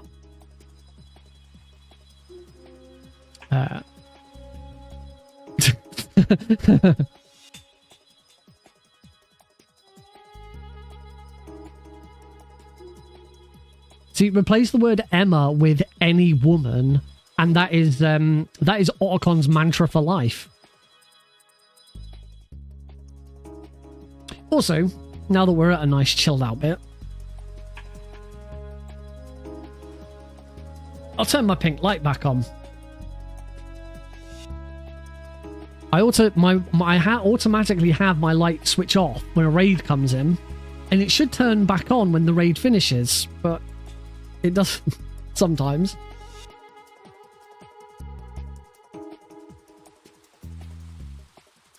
Ah. Oh. At this Sega Pico, I'm going to guess that the name of the runner is Broken Hyperlink, and the game is Sonic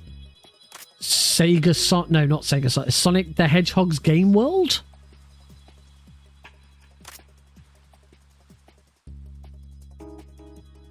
If it's not emulated, that would be a surprise. Nailed down. Funnily enough, I may have come across that runner and game combination before. Pretty sure it is emulated. It was certainly emulated for Pixel Perfect 4. It's a really cool run. Yeah, it is. Yeah, that makes sense. It is a really cool run because it's such a unique game. What I can tell you best of all is we already have the layout to support it, because it is it would use the Nintendo DS layout, because it has the Pico Chat needs 2 screens. You got the game and then you've got the book. The Sega Pico is a games console that you kind of it kind of has a slot to put a book in. And as you turn the pages, you like do stuff in the book. And what is happening? 200 people in chat. I got a very, very generous raid, by Jaguar King earlier. I'm very, very grateful that so many people have stuck around. And hello, Caro. Welcome to the stream.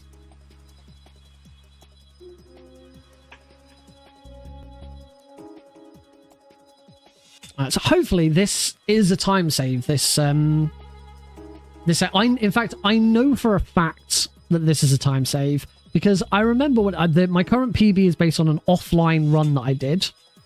And in that offline run, right at the end, I was just waiting for Emma, and I decided to just look at Emma and zoom right in on her, just to sort of watch her animation. And of course, she fell over because I completely forgot. It could happen to you too, but only if you learn Tanker.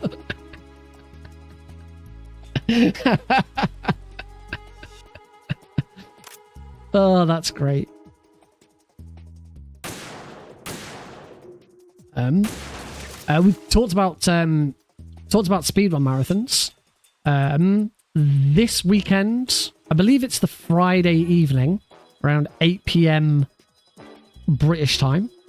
Caro is going to be doing a run of this run, although plant only and on the PS5, for Speed Docs. And I'll be joining him with I'll be joining Caro with commentary.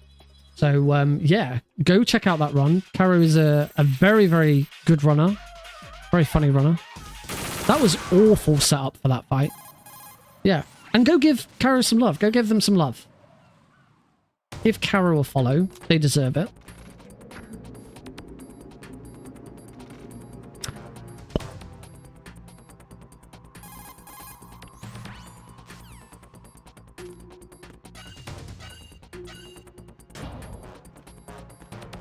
Right. Unfortunately, Emma has been stabbed.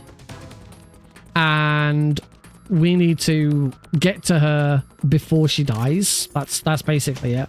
She did. We're not saving her. She did. It's going to be cool. This is the third time we've done this combination now, I think. Oh, I have no ammo left. I need to swap to the SOCOM because there is one more of these that I need to... There we go. You must take out both of them. I don't need that AK ammo. I don't know why I grabbed it. Because as soon as you start the Tengu fight where we next need the AK, you already have a bunch of ammo. She's not dead for another, you know, it's interesting that the game knows exactly how long it takes for her to die from a stab wound.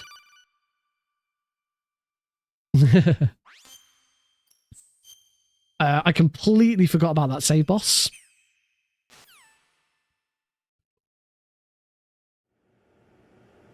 And now we have some nice unskippable dialogue, but it does have one of my favorite lines in the game. Jack the Ripper. Submitting Mario 5.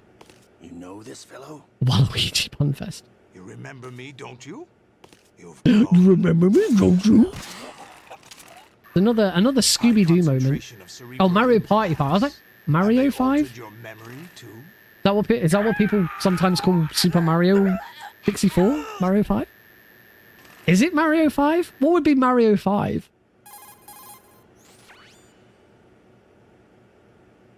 Would it be Mario Land 2? Legend of the Golden Coins? Roro! Olga, you It's can't keep this Rose! up. They're bound to find you. Listen, I'll free you in Right. I'm not very... I don't do a very good Scooby-Doo. Oh, Yoshi's Island. Oh, yeah, it would be Mario 64, because Yoshi... Oh, no, yeah, Yoshi's Island. Super Mario World 2. Yeah. So you got... Yeah, but it's Super Mario World would be Mario 4.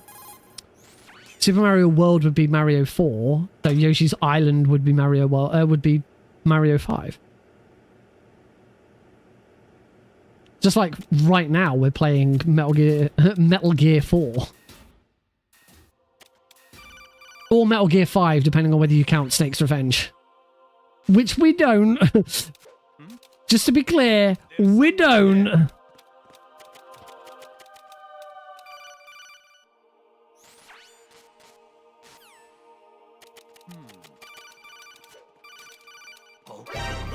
Oh, I hate that trait. I'm so bad at it.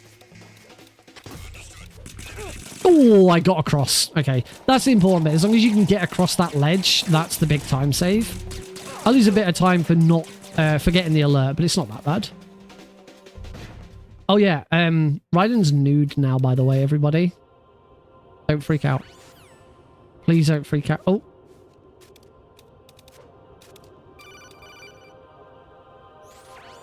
Mario 5 would have to be a conical connection with the previous games. You wouldn't consider VR missions the trick. Well, no, because VR missions is a side thing. It's not even a story in a game. It's an add-on. It's DLC essentially. Naked Ride. Hold select. Go straight into the Rose cutscene. Rose codec. No, it doesn't, because Yoshi's Island is its own standalone game.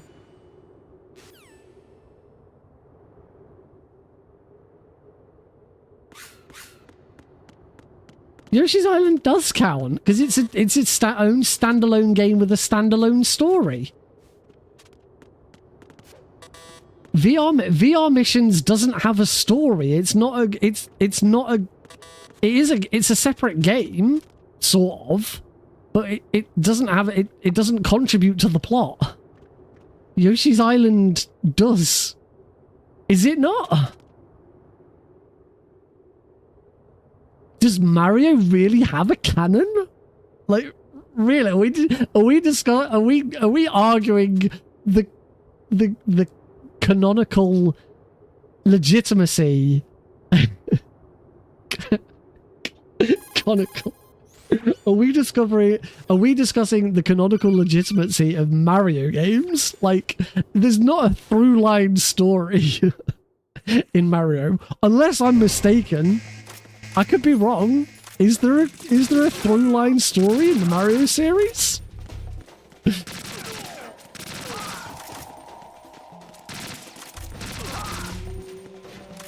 Mario and Green go to save her.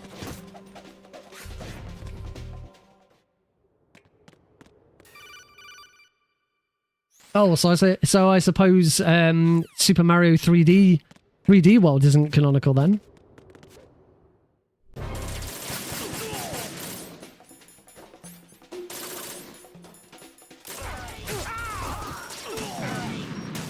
Alright, so we're now into Tengu's 2. You saw me skip Tengu's 1 by clipping through a door. We do that sometimes. We're now into Tengu's 2, where all we do is we just need to kill a certain number of Tengu. There's a set amount of Tengus, and we want to kill as many as quickly as... Well, we want to kill them all as quickly as possible. And the quickest way of doing that is to just aim at this door, shoot them as they come out, and let Snake deal with the ones that come out the other side, because Snake is way better at this than we are. Any that hop the fence, fine, we'll just let Snake deal with them. Until no more are coming out, like now. I think Snake's just... There we go. Done. Oh, we do genuinely have the best line of the game now. Not a bad idea, though. Your logic, son. I'm gonna just flat out say it. Your logic for the canonicity of mainline Mario games sucks. Partly because there's no fucking canon. Canon is to do with storyline. The result is a Foxhound Commando. When Foxhound no longer exists, a simulated Solid Snake shaped by VR regimen. Sound like someone you know, Jack? I'm sorry to see you... Oh, this is unskippable, by the way. Just another section of unskippable MGS2. Oh, that's why MGS2 is so overrated as a speedrun. It was obvious the Patriots were among my ranks. Here it comes. I had to smoke out the agent before the mission entered the final phase. You came in handy as bait.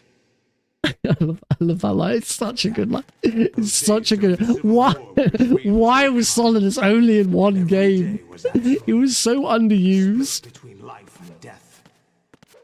You ran from it. And now Such a wonderful vocal performance. It's just... Oh, it's stupid that it was only once. Okay, this is the Metal Gear Ray fight. Don't blink or you will miss it. It's over pretty damn quick. We'll shoot that one in the face. We'll shoot that one in the face. I fucked up shooting that one in the face again. We'll shoot that one in the face. We'll shoot this one in the leg. And then we'll shoot it in the face. And that is it. I've got to stop messing around with Turbo. Are you awake yet, Jack? Good to see Charles wasn't late this time. GW. The Arsenal AI is corrupted beyond... Charles, yeah. I admit that I underestimated you.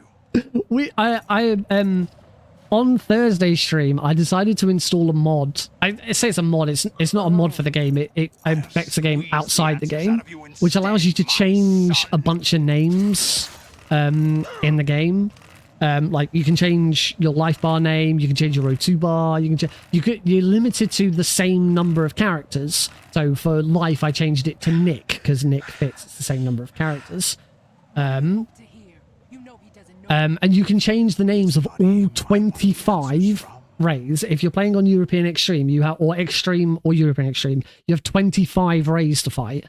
And you can change the names of every single one of their health bars. And I changed their names. And when we got to the fight, the first ray was just missing. It was just gone. Just like the other two were stood where they should be, and right down, slap bang in the middle, empty space. It just didn't turn up. So at that point, I was like, okay, we're going to stop using this mod. We're just going to play the game normally. It's also a trainer mod, so it gives you access to like give yourself infinite ammo and stuff like that if you want to do training stuff. He was ashamed of his name. Yeah, we decided to go with different rays that we could think of. So one was called Charles for Ray Charles. One was called Boyle for Charles Boyle from... No, I've gone the wrong way there. I'm going with Charles now. I'm too focused on Charles. Sorry. One was called Holt for Ray or Raymond Holt in Brooklyn Nine-Nine. I just went with a completely incorrect Brooklyn Nine-Nine character. One was called Hill, because I know a guy named Ray Hill. Oh, we couldn't think of another famous Ray. Oh, one was called Romano, because of Ray Romano. No. This is the final boss, by the way. I'm going to get right up close to him. Oh, I was hoping he was just going to try and kick me. Shoulder barge, though. And one more hit. There we go. And that is Metal Gear Solid 2. 2 minutes and 40 seconds. Now, most of that time loss was down to... Oh yeah, we called one Rayman. Of course. This is where we first met. So yeah, that's it. We now have 9 minutes of credits, which we're not going to sit through. There's no point in sitting through 9 minutes of credits when I have not got a PB. We will just, I will just, well, Alt F4. For that is the easiest way of getting out of this is to Alt F4 the game and just quit it. There's no point in trying to do anything else. Because we can't exit the game normally. I have a pink. Oh, Misfit Mascot Relay. Ooh, the teams in schedule for Misfit Mascot Relay 4 has been released. It's the first Misfit Mascot Relay that I am not participating in.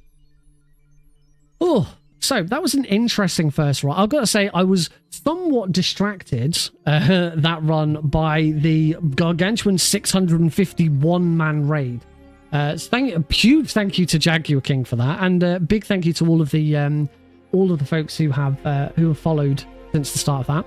We're going to take a short break before I start again. We're going to do another run, and hopefully this next run will be faster. I probably won't do swim glitch. No, I'm not going to do swim glitch, particularly if I'm ahead. And we're going to try and get this. I've got 14 seconds. That's it. That's all I've got to shed. I've just got to cut out 14 seconds, and then we've got a sub 105 run, and I'll be happy with that. But this is the 4th stream of redoing MGS2. I'd like to move on to MGS3, because MGS3 we won't spend that much time on MGS3, because I'm always pretty damn good at it. I'm a world record holder in MGS3 for Keratons. Actually, I am still a world record holder for MGS2, but it's just a very, very obscure category. I am the original PC tanker easy difficulty blindfolded world record holder. I used to be the very easy world record holder, but that got recently beat. And I have routed the entirety of MGS2 very easy blindfolded. I've never run it all the way through in one go, but I have done the whole game blindfolded. Just never in one go. I do have my notes to go back to it. Someone has done it, actually. Someone not too long ago actually did the full run. It is available. I still need to watch it and see if there was anything that was different from what I did. Because a lot of the stuff that I did, I never published or never put anywhere, because I just kind of did it off my own back and never really went anywhere with it. Yeah, we are going to take a break. During that break, I did say when that raid first came in, I did say that part of the reason that I'm doing this, I'm doing this big long, building up all 5 games, and I'm going to do a bonus stream where I run all 5 games back to back in a big long sort of weekend stream. I am also raising money for charity as part of it. Raising money for a UK-based charity called City of Sanctuary UK. If you've heard the news in the UK over the past few weeks, it's kind of died down now, which is really good. But a couple of weeks ago when I started this, the UK was hit with some really nasty riots. Follower.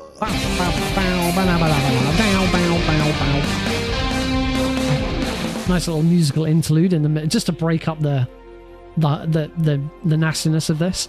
Yes, the UK was hit by a number of riots, which were pretty terrible, and the motives behind them have always been shrouded in bigotry, racism, and just a general, disliking of vulnerable people who come to this country seeking asylum, seeking help. And the charity that I'm helping to raise money for, City of Sanctuary UK, is a charity that works to make the UK a welcoming and safe place for the most vulnerable people in society, particularly asylum seekers who are trying to escape war. You've seen the war in Ukraine, you've seen the war in Gaza, and over the past decade or so, Afghanistan and the Middle East have been struck by terrible wars, and those people deserve somewhere safe to live, and that's what City of Sanctuary is all about. It's a charity that tries to make the UK a safer, more welcoming place for people in that situation. And given the riots and the sort of public discourse around it, I felt it was a pretty appropriate charity to try and raise some money for. So if you are interested in giving anything you can, it's always very much appreciated. Hopefully my charity message has... Lumia Stream just does not want to do anything today. Wait, have I not... Oh, I may not have passed all of these over yet. No, I thought I did. Maybe I didn't. Yeah. I think I've screwed up somewhere. That should have given you a link. And I don't think I've actually got that command set up anywhere at the moment. No, probably not. Well, that gives me something to do at some point soon. Let me go find that message. This is because I transferred them all over to Caffeinated and then got rid of Caffeinated because it didn't do what I wanted it to do, and I forgot to put them back. And I haven't got around to putting them onto StreamerBot yet because I know he's using StreamerBot. Let me just find the original message and we'll just use that instead. Commands, chatbot commands, charity. In fact, actually, I could just turn it back on Lumia Stream and send it again. Hopefully that'll work. Yay, there we go. So yeah, if you are interested in supporting the charity, huge thank you to Caro. They very kindly donated the first £15 a couple of weeks ago.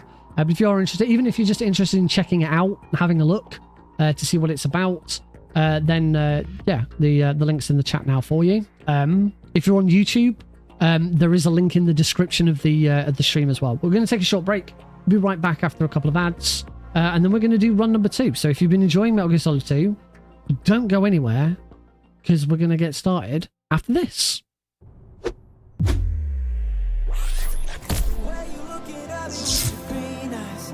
I'm chasing every feeling in the dream lights. It's a story for the ages.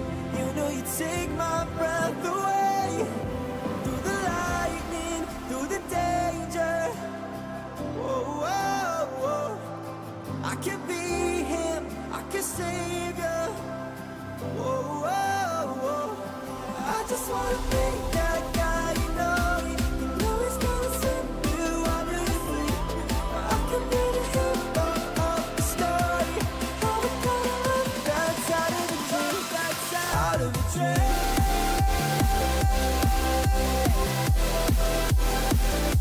Oh, I can be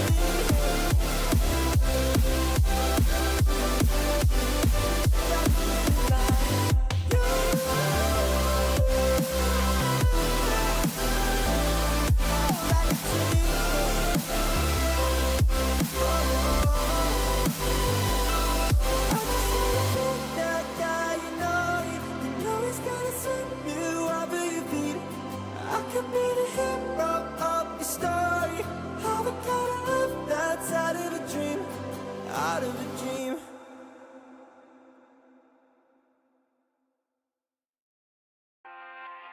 I have some diamonds, they're not as fine as you.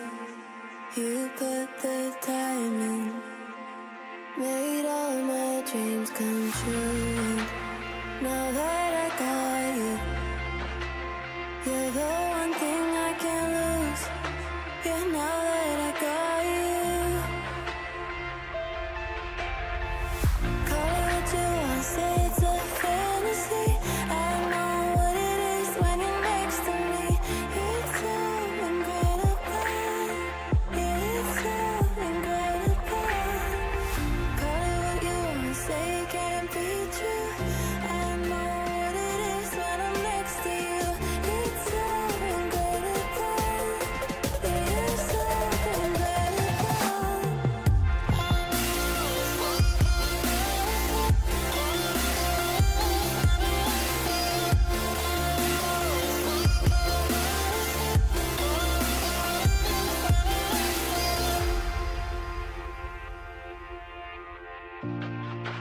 Give me some time to let all your love sink in.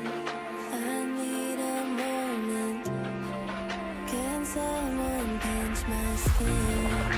'Cause now that I got you, you're the one thing I can't lose. Yeah, now that I got you. Call it what you want, say it's a fantasy. I know what it is when you're next to me.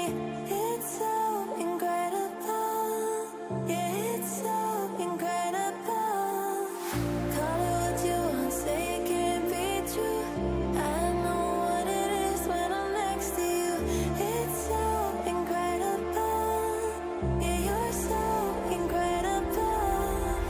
Call it what you want, call it what you want. Call it what you want, call it what you want. Call it what you want, call it what you want. Welcome back, everybody, to Tuesday Night Speedrunning here on the Nakapi stream. We are going to go straight back into our second run of Metal Gear Solid 2 on what I'm hoping will be the last stream of just pure MGS2 in this Pentalogy series. Really do need to just get that sub 105 and all move on with our lives. So yeah, sit back, relax, change into some shorts like I just did because it's so warm, and let's get run number 2 underway.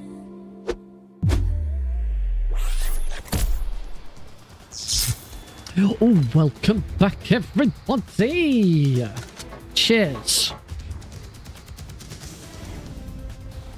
Yes, I was getting so warm, I changed into some shorts because it's very, very warm. I don't know why it's so warm. It's crazy. I've not known it to be this warm for a while. And even though it's August, you'd expect it to be warm. The last few days have been pretty crap. Now all of a sudden, it's really warm. So yeah, there's that. All right, should we do this? Let's do this. Run number 2 of the evening. We've had our warm up. It went okay. Sorry, I've got hair on my tongue. Yeah. Bleh. Bleh. Enough of that. Right. Let's do this. I like shorts. They're comfy and easy to wear. They are. I love shorts. I wish I could wear them for work. But I can wear them for work when I'm working at home.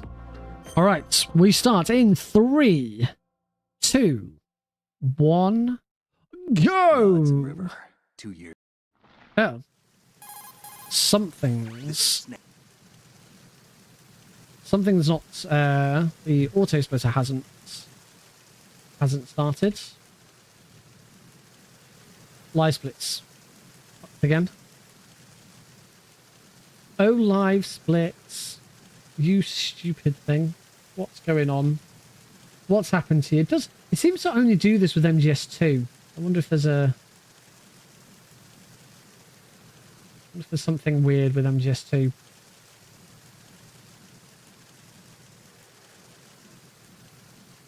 Embarrassing when an auto splitter can't auto split. What else is it going to do? Well, obviously we will reset. Let's look at you. We'll reset. Can't reset until game starts. There we go. Do we still get the... Oh yeah, L1, R1 up in the top right pause menu. Reset game. Every .com has its own Metal Gear. Imagine Twitch's Metal Gear. Twitch gotten rid of that terrible collaborator. No. Twitch have not yet got rid of that terrible collaborator setting that nobody wanted.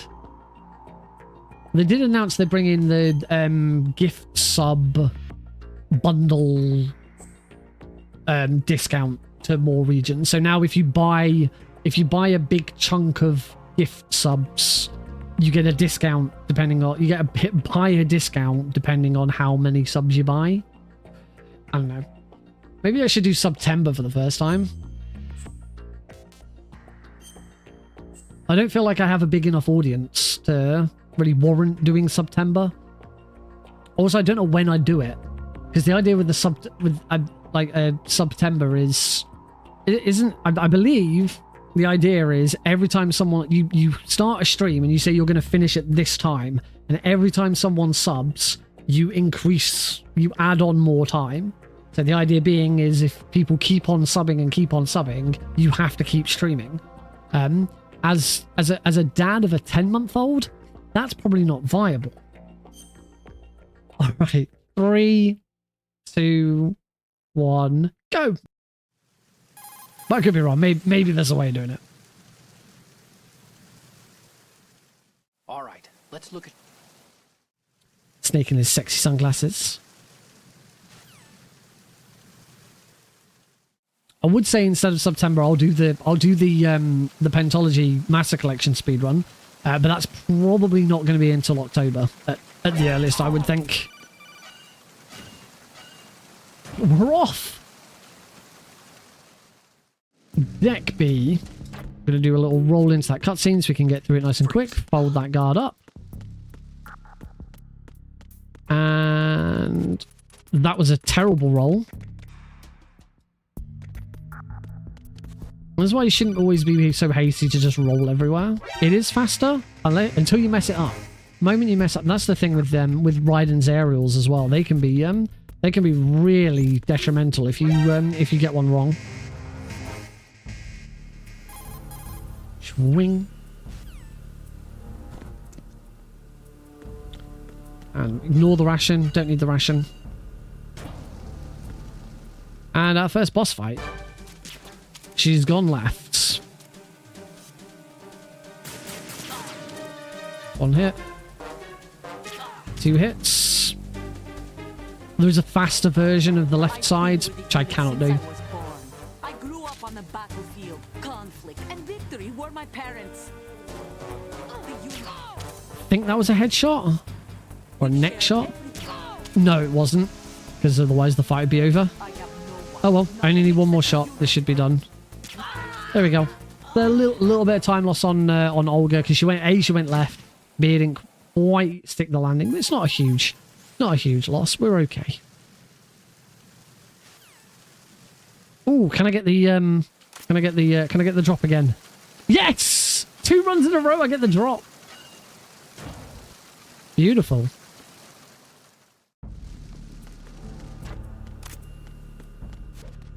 The drop there is you have to hit the whilst having no weapon equipped, you have to hit the weapon button on the exact correct frame to cancel Snake's little hop off a ledge animation. We use turbo, but even with turbo, it's not guaranteed because it's, as I say, it has to be the exact frame, and turbo is not hitting the button on every single frame. That wouldn't actually be optimal. And also Steam can't do every frame. Steam does like every millisecond. I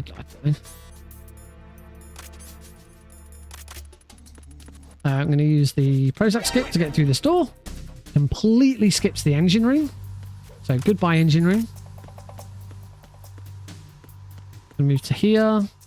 Shoot the sensor. And into deck 2.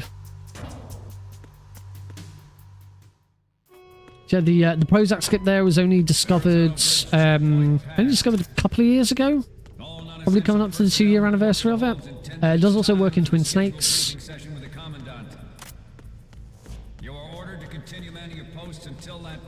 Gonna get past this guard here by holding him up like that. I'm actually going to grab this ammo. I'll lose a little bit of time for this alert.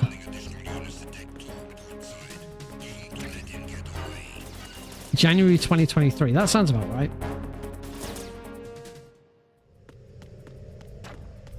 So I now have way more ammo, so hopefully I can blast a bit more in this upcoming fight.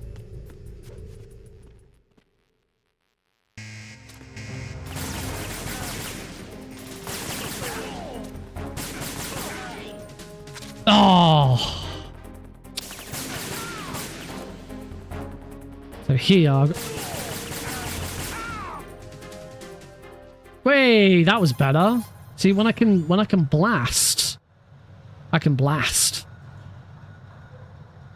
Next up, we've got the ladder glitch. We're going to be doing mag ladder because I've been doing pretty well with mag ladder lately. We swap to the M9, switch to the magazine. I've already got my... And hopefully in the right position. Need to shoot him because otherwise he'll know. That was a little bit slow because you shouldn't hold that guard up. But that's hold number 1 done pretty well. Go and swap over the swap over that. Hold that guy up. Press that guy. Roll over that vent. Oh, what? Thanks, Snake. I don't know why you didn't roll him. I wanted him to roll because you equipped the camera as well. Photo there. A photo there. That first photo was of the Marine Corps logo. And then we take a photo there of the left side and there of the center. Thanks, widescreen. Yep, those positions can only be done from 2 positions on any widescreen version of the game. The original 4x3 doesn't work. That should be all 4 photos.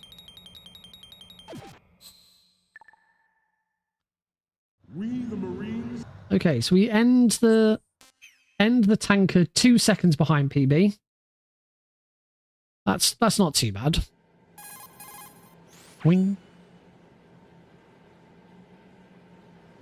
Straight into the plant. Oh, just incredibly precise. I did not know that.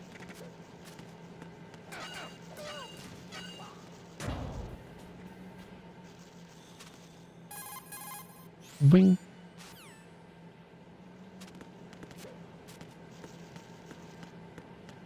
And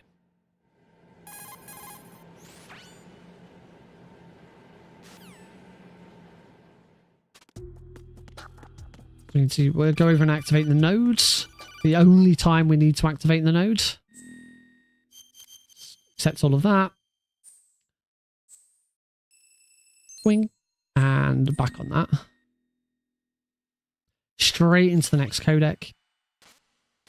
I joked a lot in the first run about this, about about the amount of codecs and cutscenes, but there are little things to do, like holding the select button when you know a codec's coming up to try and save some time.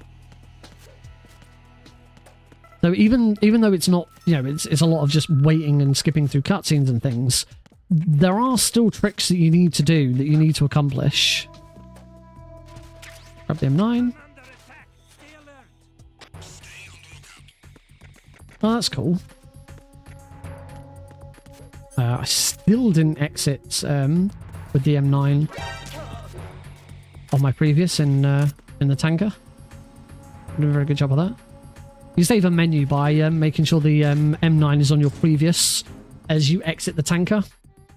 because then it'll already be on your previous when you start the plant. Even though they're two different characters, two different sort of parts of the story, the game still sort of considers it one. It is still one playthrough. So things do carry over between the two areas. Bit of a roll. We're going to get told to go and activate the nodes, but we don't need to. You only ever need to activate the first one. We get the we still get the radar in very easy. On other difficulties, you just don't get the you don't get given the radar.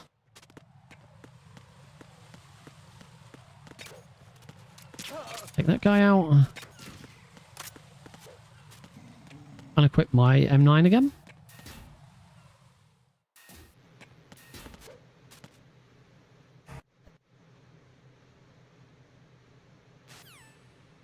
Little chat with Snake at Pliskin.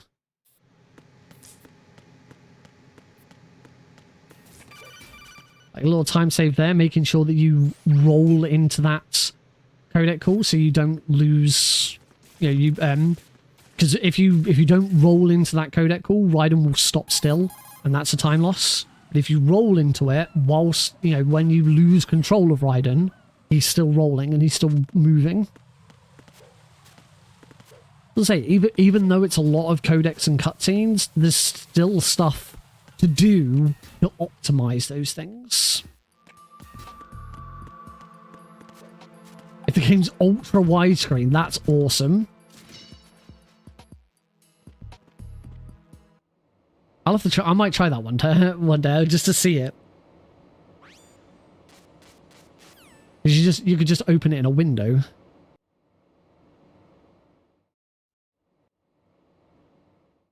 Right, we're done with our little tutorial.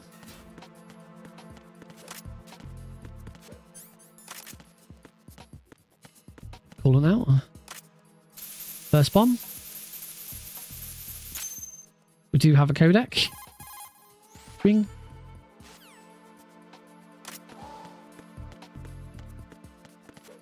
And once again, as I will be doing from now on going forwards, I'm on counterclockwise bombs. I just prefer it. I prefer it. I like having the cardboard box, and it's a bit more interesting. You get the the cool conveyor glitch, and you know there's just a little bit more going on with them counterclockwise. Around the cards and roll again into the door. A nice little. Oh, I got a gold split. Get into Stormin. That's nice. I don't know what I did to deserve that. 3 seconds as well. Did I do to deserve that?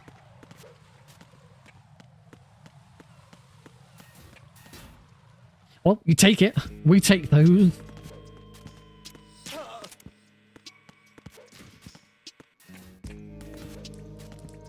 Strat A, there's a bit of a time. Well, the time save compared to my previous run today. If I can get this right. But first, we want to go and grab. There we go. It helps if I actually stand up. This is the coolant trick. By using the by equipping and unequipping the coolant as I stand up, it cancels the standing up animation. What's my voice? Animation?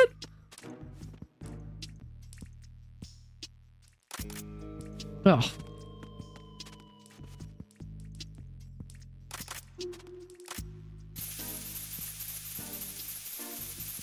There we go. That's first try.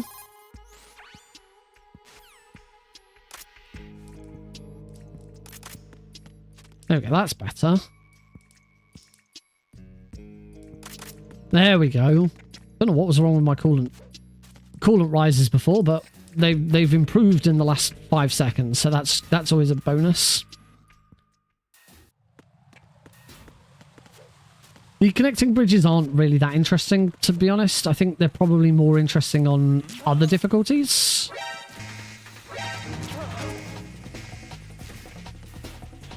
They're annoying blindfolded because it's difficult to remember exactly which one you're on and the route for each one.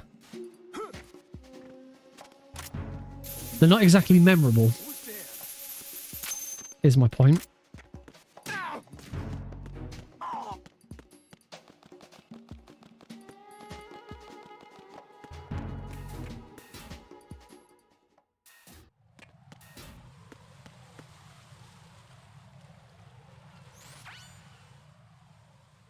Little pep talk from... Shouldn't have rolled into that, because I need to grab that, there we go. So I want to grab that claymore, and there's a specific point to roll into that claymore. That's good. We're okay. Slight adjustment, and we're on our way.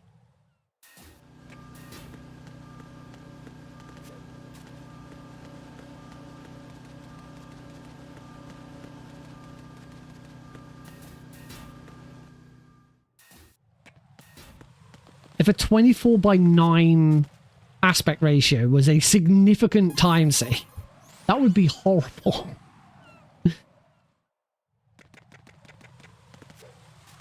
Luckily, it's not, being able to take the photos from one location would not be a significant time save. Because you have to move across the room anyway.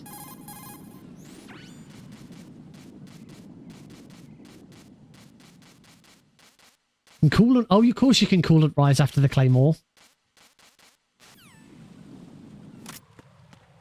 I never really think about it because I'm not using the coolant spray at that moment.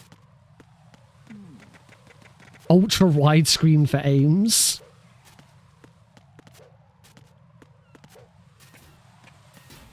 This version, this PC version, is the only version of the game where that wouldn't be helpful, because it's done in RTA.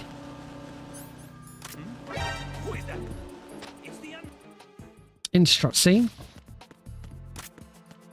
Eagle-eyed viewers may recognize the orange box. Yes, it's a reference to Valve's orange box. I'm going the wrong way. There we go. Which I've been playing recently. I've been playing Team Fortress 2 recently. Just really fancied a shooter. I don't have access to Deadlock. Is that the gate? No. Is it Deadlock? Is that the new Valve shooter? I can't remember. I'll probably give it a go if I get access to it. Yeah, I just decided to start playing a bit of TF2.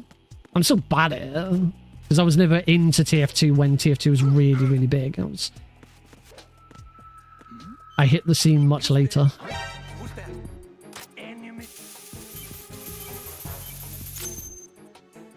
Another codec.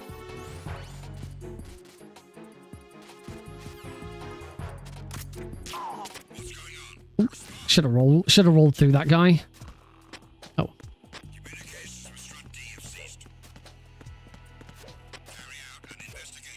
Yeah, the thing I was saying with aims there in the PC version.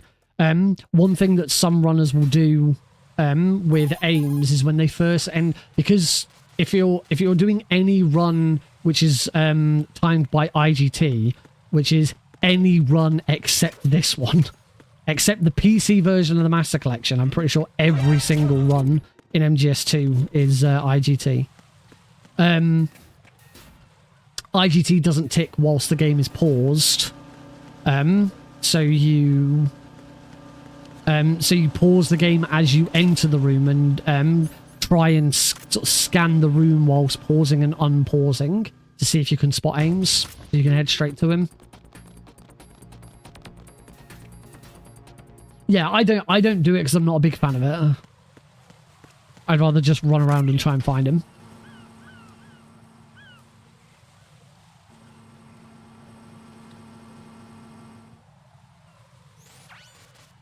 I like pausing if it's for a trick that kind of requires the setup. The SOCOM roll in Twin Snakes is a good example.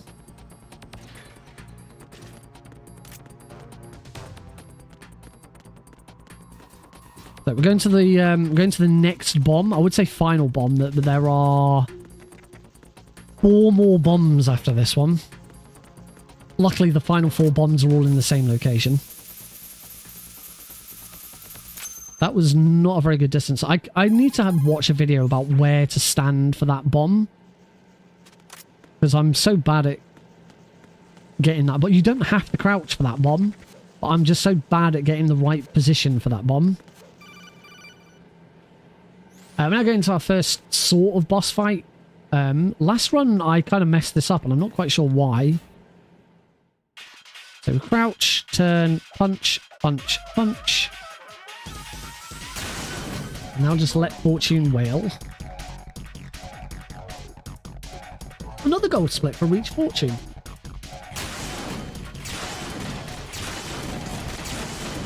Shoots me. Hopefully she shoots the lights. Yep. Shot the lights. That's the fastest that's the fast version. She'll shoot that third one. She starts laughing, so we move forwards. We want her to shoot this barrel.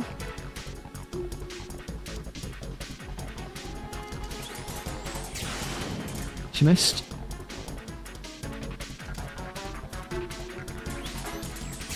She shot it. It exploded. Luckily the explosion doesn't hurt Raiden. If you're in a cutscene, if you're in that cutscene, you don't get affected by the explosion. Want to shoot this barrel now? She has. Now we just need her to shoot some stuff. We'll just stand here out of the way. And eventually she'll go off on one. There we go.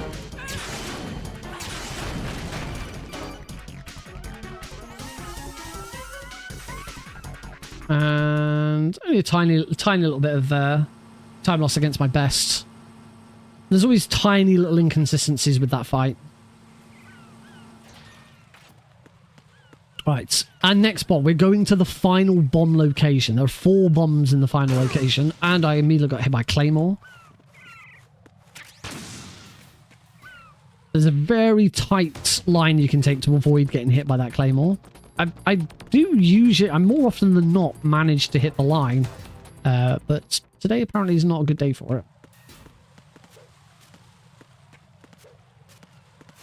Now you get to witness the power of the cardboard box. So by equipping the cardboard box there, it stops Raiden recoiling when he gets hit.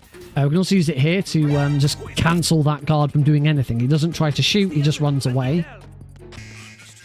And this is why I prefer anti-clockwise and having the box, because the box is really helpful for this section. It's a bit quicker and less clumsy than trying to shoot the guards or roll the guards. Also, it's a slight menu save. The coolant spray is still on my previous weapon, so I'll have the coolant spray equipped ready for the next bomb. And then I don't need to equip anything for the Fat Man fight because the game automatically equips the SOCOM for you. This is why I've done this whole section without getting my M9 out.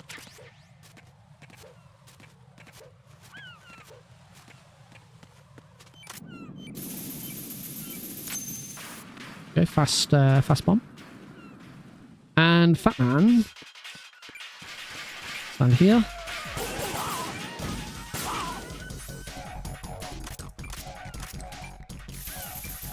Spray that bomb.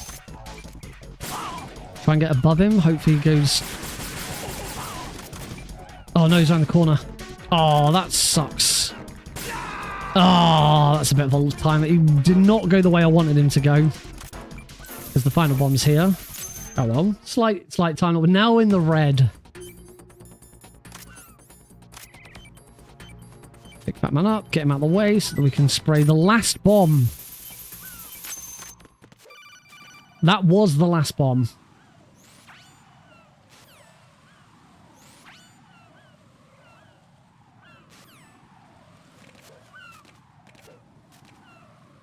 I should have a look. I should have a look at some point at the non-lethal version again. I have managed it. I did start learning it once, and I did manage to get it a couple of times. But it's so tight.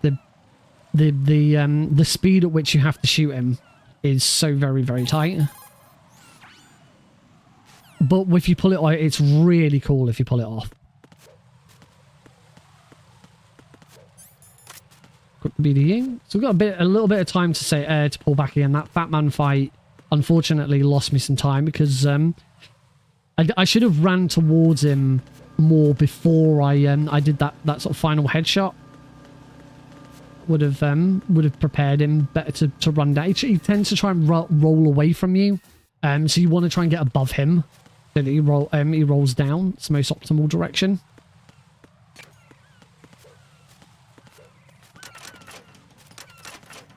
No, it's again, it's one of those strats that is not the reason I'm not getting sub 105. If I cared about world record, then I'd probably learn it. I don't care about world record. I care about sub 105. Just being a little more consistent at everything is what's going to get me my goal at the moment. You know, not making mistakes. Swing glitch isn't going to get me sub 105. Not making silly mistakes like that, or going to the wrong floor, that's what's going to get me sub 105. I believe now. This is actually a really bad time loss.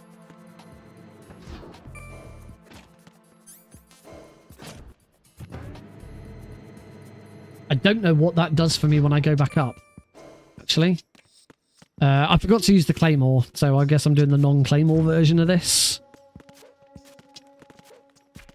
Not an incredibly bad issue. Just it's a little bit safer because you don't have that little cutscene that you have to skip. The elevator door stays open, but also you don't have to run around, run very close to other guards. And if you bump into any guards whilst you're wearing the soldier's uniform, it jumps right off. Later, Suave. Have a good one. I don't know what happens here now. Can I still... He's running over slowly.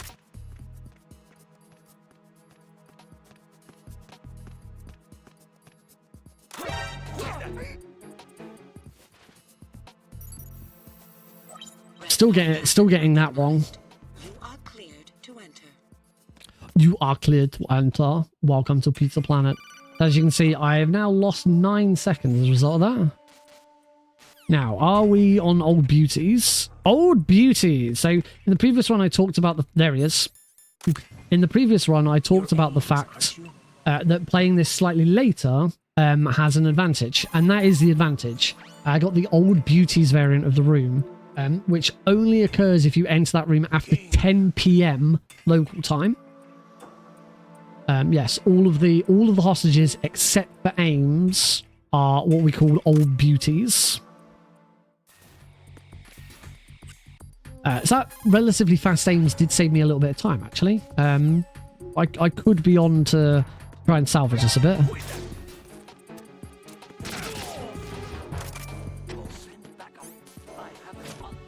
Middle-aged grills in your area. We all love some good middle-aged grills, don't we?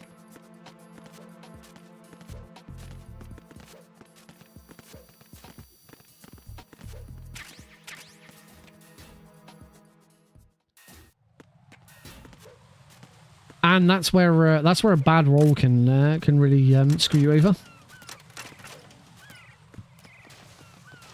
So no, we're heading towards Shell 2, and probably my favourite fight of the game, the Harrier. It's mainly in very easy difficulty. The Harrier's kind of the only really sort of skill-intensive boss fight. Fat Man is skill-intensive, but it's pretty simple to get down once you've got it down. You know, Raze is over really quickly. Both vamp fights are a joke. Olga has a little bit more skill to it. But Harrier, and again, Solidus is pretty straightforward as well. Harrier's the most difficult fight in the run. And as a result, I think it's the most interesting. And when done well, definitely the coolest. So we're going to head over to that Harrier, and we're going to get into a big old fight with it. But first, we've got some Semtex to deal with. We're going to take out some bomb sensors, and this is not bomb disposal. This is bomb bypassing.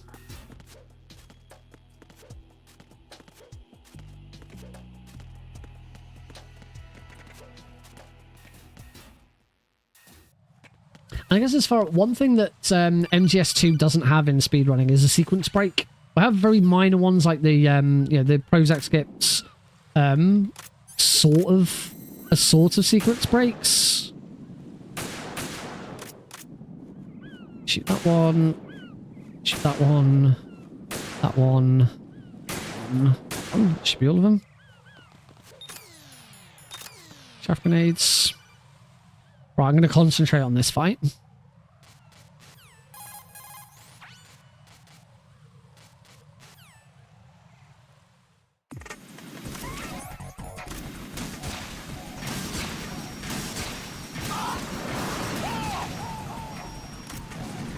Oh, that shot didn't land. Ah, and I missed that one. Which means we should be going straight into this, I believe. Yep. Yay, I finally got that right.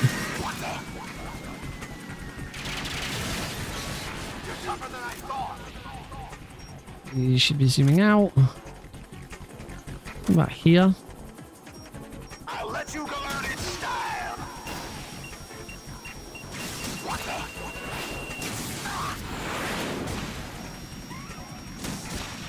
Hopefully that lands.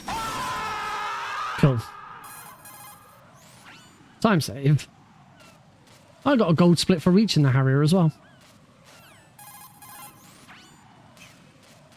At the moment, I kind of with the Harrier, I'm kind of in the thought that if I can beat him before we get into, you know, him firing all of his missiles, the sort of side scrolling section, I'm happy with that.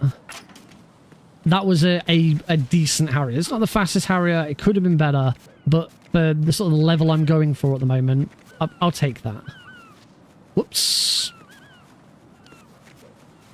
Like it says, you're tougher than I thought.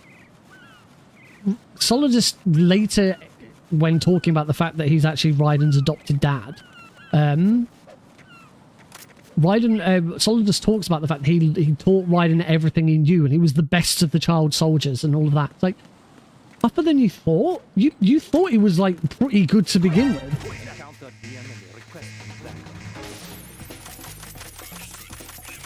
Use the chaff grenade like this here to, you'll see that there's some slight slow down in Raiden's animation, so we cancel that out by equipping and re-equipping the chaff grenade. A few aerials here.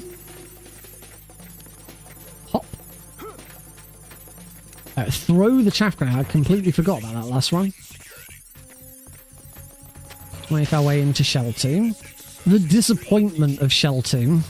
We don't get to go around all of Shell 2 like we did Shell 1. Just the core and one strut. Strut L.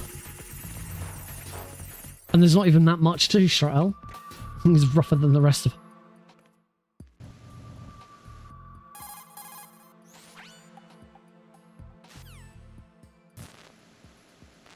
Like, the whole point of this exercise is for Raiden to succeed. The whole terrorist plot and all of that, none of it means anything. None of it was supposed to work.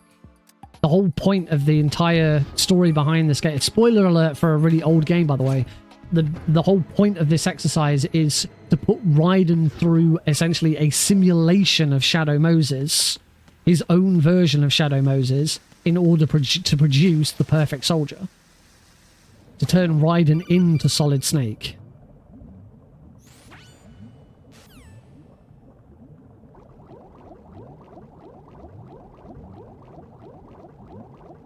Raiden, you want to grab that Nakia?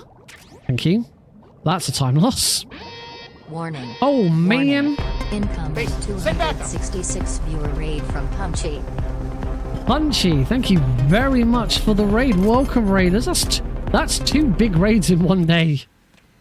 What have I done to deserve this?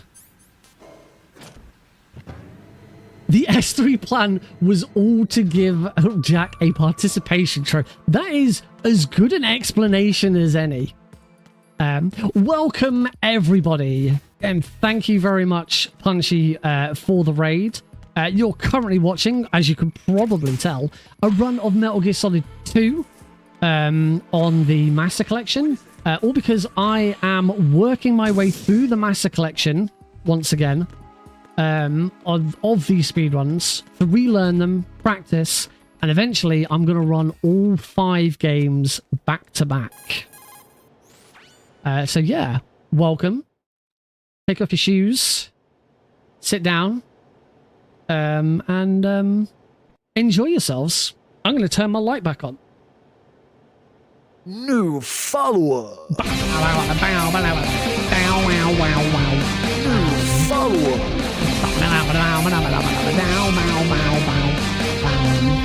Today is the day that I have learned that new follower notifications don't wait. They do just stack over the top of each other. I took these photos. I don't usually get followers in quick succession. I didn't really know it before, but with my current setup, they do just play over the top of each other. New follower.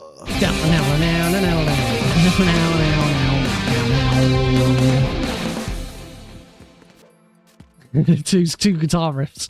But anyone interested, the new follower tone and animation you're seeing there is from a very special game, very close to my heart, called Unmetal, which I am the self-proclaimed world's best player of Unmetal, as I hold the speedrun records in almost every category. Damn you, Glenn, in the one category I can't beat. MGS2 is cool. A lot of Metal Gear speedrunners will tell you that this is the best run. I disagree. I prefer MGS3, and I think MGS1 is a better entry point, but it is a good solid run. It's relatively easy to get into, and with the Master Collection now, Metal Gear has never been easier to get into. It's and it's a great series.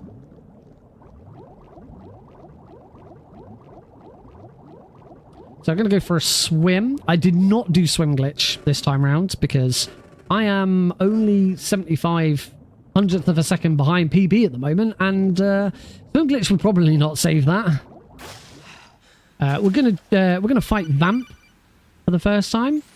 Don't blink. This fight is over very, very quickly. So I'm going to run into this room, going to skip the cutscenes, going to swap to my stinger, and blast, blast, blast, blast, blast, blast. And that's Vamp 1, everybody.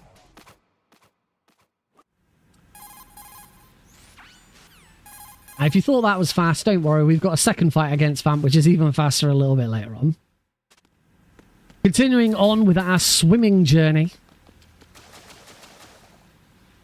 We're now going to meet up with Otacon's sister, Emma Emmerich. And if you know about anything about the women in Otacon's lives, you'll know that they don't tend to live very long. Emma Emmerich is unfortunately no exception.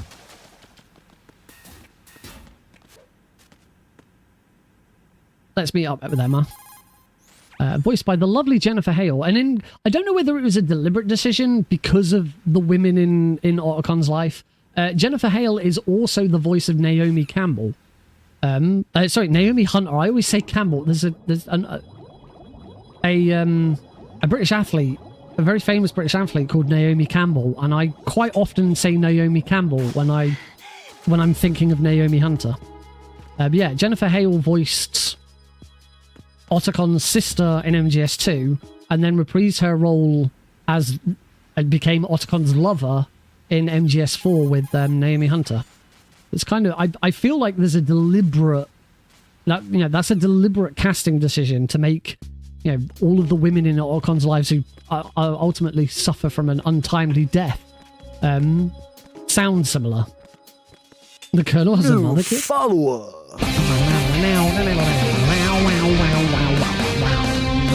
B-Man in 2288, thank you very much. 20 follower. Postal Hades, thank you very much for the follow.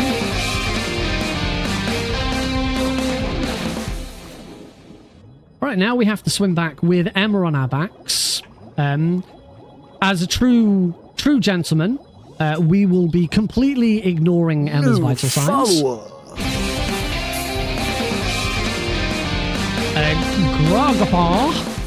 Grogapa.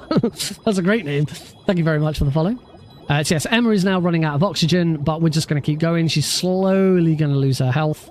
But it's fine as long as Emma's health bar doesn't drop below the A in her name. It doesn't slow her down. That's it. We're done with swimming. Swimming is all done with now. We're going to take Emma by the hand. She's been given tranquilizers in her legs, so she can't run. She doesn't like bugs, so didn't grab her very well. Though I'm just going to choke her once, just so that she doesn't drop down.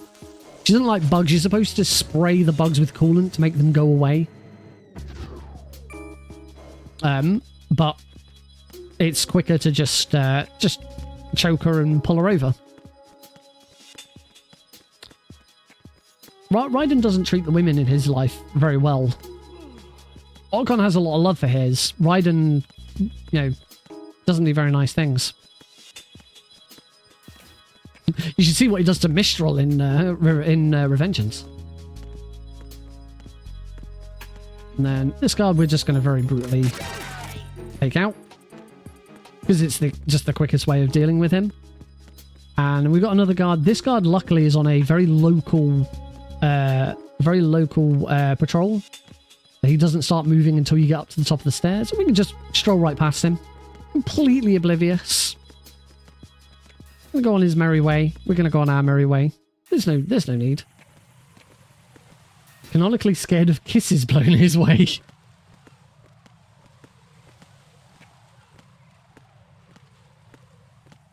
Slowly. They shot his hairstyle.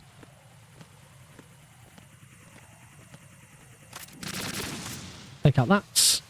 Only need to take out that one. You don't need to take out the other one. As long as you're quick with the coolant, you don't need to take out the other one, and you don't need to take out the guard. We just need to grab the coolant spray one more time here.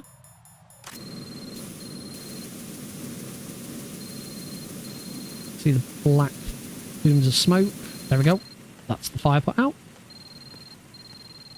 That noise is Raiden's mobile phone ringing, but it's just to tell us to use the coolant spray to put out the fire. Oh no, we don't have the level 5 card. How will we... Oh, Emma had one.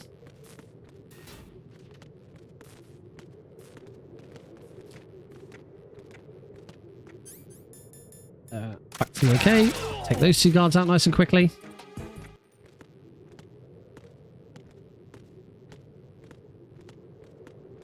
And we're moving into the section of the run that we call Twilight Sniping. This is a 9-minute unskippable section where not a lot happens. We have some sniping to do, but it's not a lot of sniping, and there's a lot of downtime in the middle of it.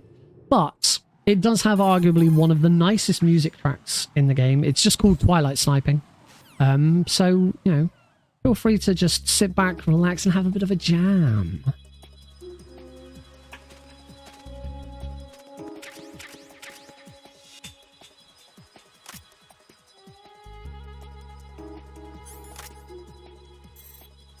So we do have a little bit of work to do here. We've got these ciphers to take out. The Emma's tranquilizer has started to wear off.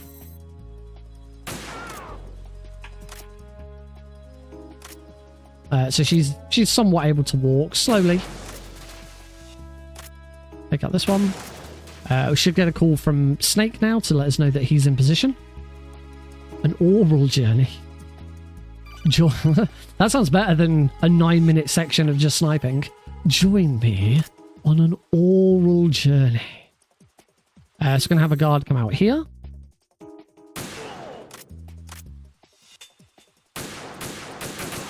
Another guard there. I was being very careful there. If you look down your scope too closely to Emma, she kind of realizes that you're looking at her, and she will get nervous and fall over. This is a time loss, and we don't want that. And that...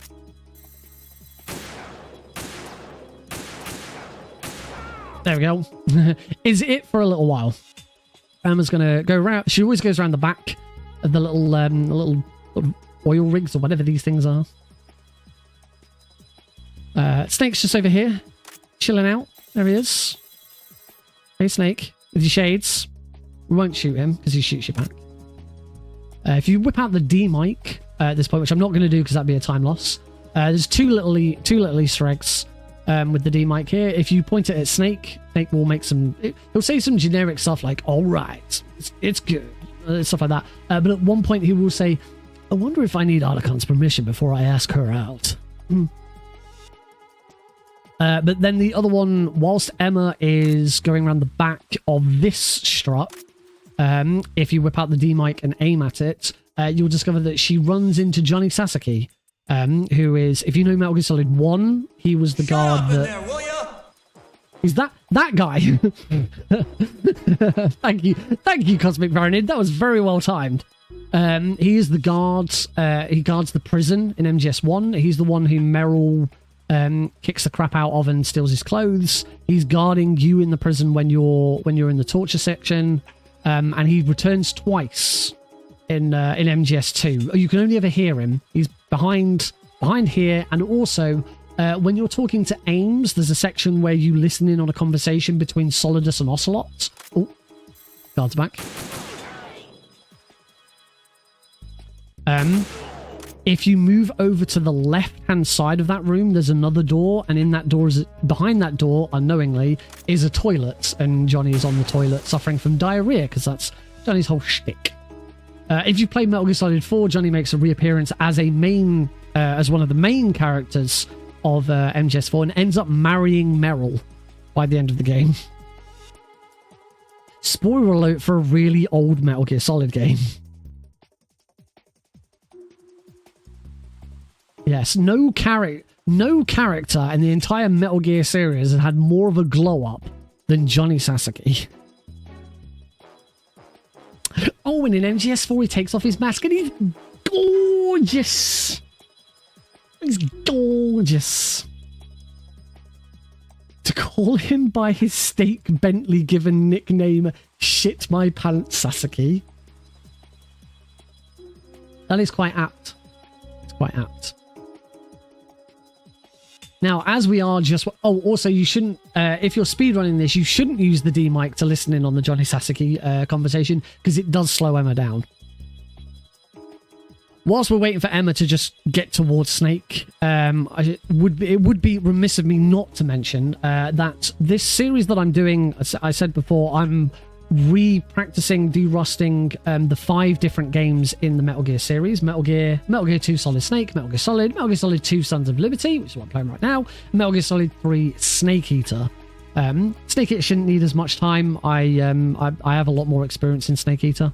I am the Keratin Frog world record holder in MGS3, which I'm really looking forward to Delta, so I can shoot some Gakkos, because it looks like they've been replaced with Gakkos for MGS3.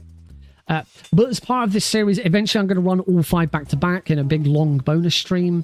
But I am also raising money for charity. I'm raising money for a UK-based charity called City of Sanctuary UK, which works to make the UK a more welcoming place for people who are in need of help. Mostly asylum seekers who come to this country fleeing war, fleeing famine, terror. There we go, that's Vamp 2. I should have just turboed that, but I wasn't concentrating.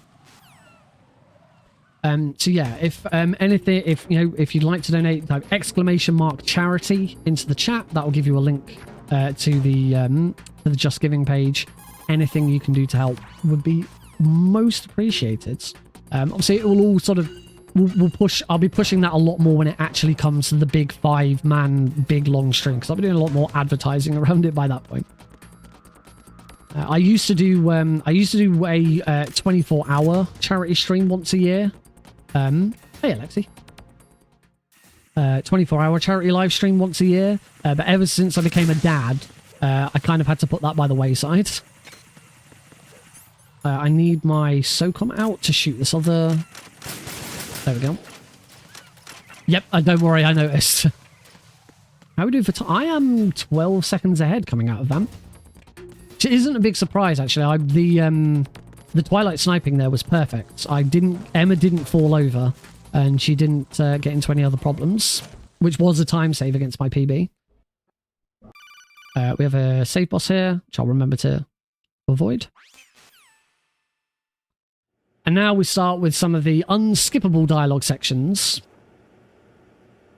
It's been a while, hasn't it? Jack the Ripper. Jack.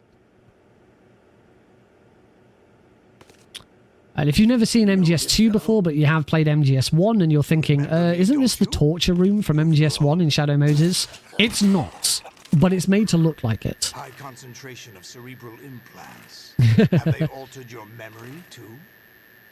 When Twitch finally introduces ultra low latency, then it won't be a problem.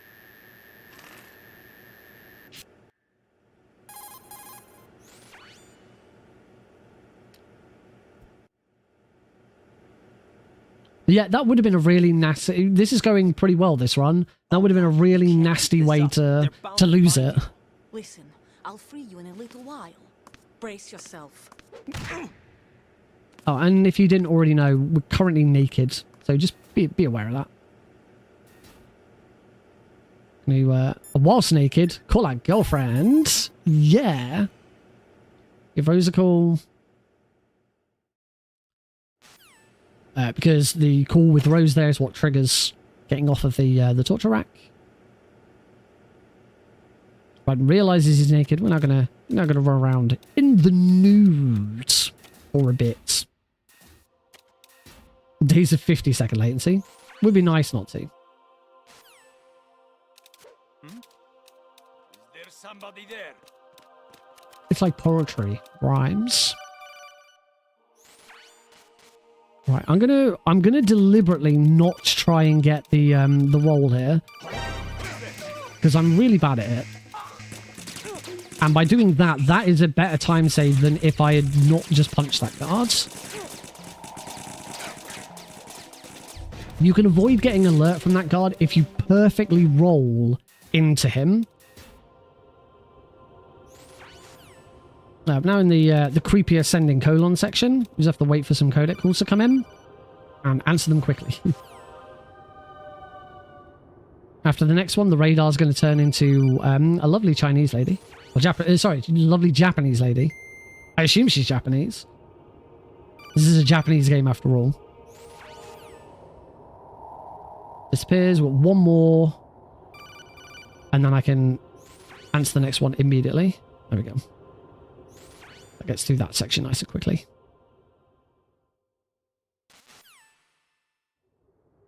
We're going to another unskippable section where we're just waiting for a timer. Snake's going to give us the katana. Just swing it. One swing starts the timer. So we are now on just a fixed timer. Waiting. There's nothing we can do. Just go up against the wall and just boogie for a little bit.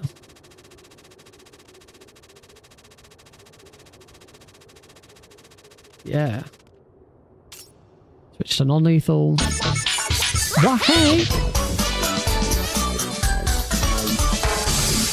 Diathwa just subscribed. Diathwa, thank you very much for the sub. Welcome to the Nick RP stream. Very kind of you. With the charity stuff, by the way, all subs and bits and stuff, basically the very next payouts I receive from both Twitch and Google, because I stream on YouTube as well. Both the very next two payouts I get from each of those will also go to City of Sanctuary UK. So any subs and bits and stuff, that will all eventually make its way to City of Sanctuary UK as well. So thank you very much for that sub. It's very much appreciated.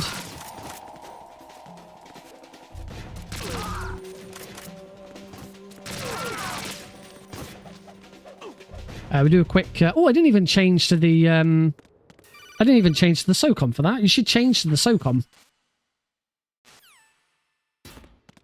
For the Prozac skip there, but I completely forgot.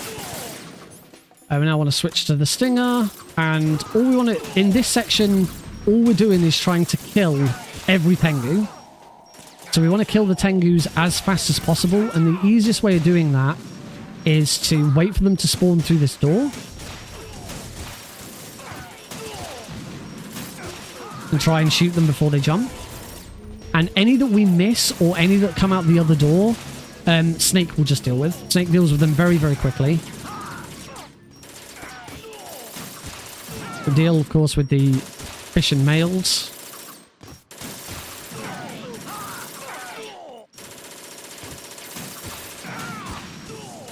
Nice. And after the next FISSION male bit kind of comes to a close here.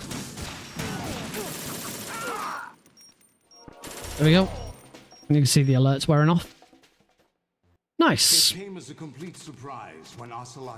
We are currently 18 seconds ahead of PB pace. Using fire to fight fire, creating the which is really nice. My aim has been sub 105, and there's only 2 bits of game left. There's this unskippable bit, which does have the best line in the game. There's this unskippable section of the game, but then we also have the Ray fight and the Solidus fight. The Ray fight, should I get it right, and I've been screwing it up a little bit lately, but should I get it right, is over pretty quickly, and there's barely any time save available. Solidus fight, there's a little bit of RNG too, so it depends on how that goes. But I should warn you, if this is a PB, there is then a 9-minute credit sequence which has to be viewed as part of the run, because the time ends when the score screen is shown at the end of the credits. New follower. Oh, as bait! We missed the as bait. Damn it! Thank you very much for the follow, Alexi. Or rather, YouTube sub. Thank you very much for subbing on YouTube. Which is the equivalent of a Twitch follow. That's why I said follow. And that's why it says new follower.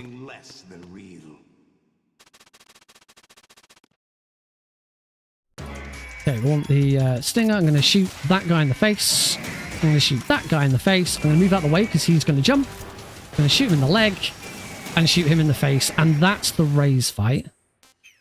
Nice. Apparently, I did make a mess of that on my PB, and I'm now 24 seconds ahead. Yes, that is the very easy raise fight. It can't be done much quicker than that. Apparently, I've done it just over half a second faster.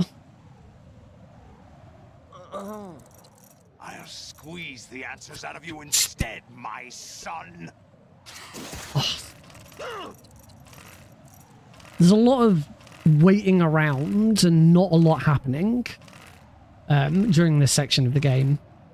But the flip side to it is we get all of the Solidus dialogue. I love Solidus as a character. He's one of my favorite characters in the entire series. He was massively underused. He only appears, sort of only appears in MGS2. Spoiler alert, he's sort of in MGS4, but not really. But he's an absolutely fantastic character. Every year, the game takes place on April 24th. It takes place in April. I can never remember. Someone will tell me the date. And every year on that date, Twitter tends to celebrate MGS2, and I usually change my Twitter handle and photo to George Sears, which Solidus' sort of real name. Right, good punch. Slice. Stand about here, away from him, so that he does. Oh, he didn't do what the move I was hoping he would do. Do tentacle missiles. Oh, I've messed this up. That is a bit of a time loss. That's better.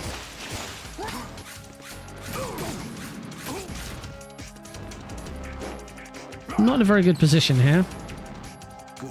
Yeah, this is going to be a time loss, but hopefully it's still enough. So there's quite a bit of RNG in phase 2 with how he slides around here. So he's going to dash around. Oh, he's done a long attack.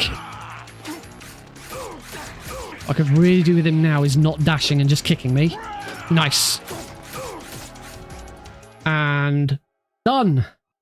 Finally. Sub 105 has been achieved. Of course. I lost 14 seconds in that last fight.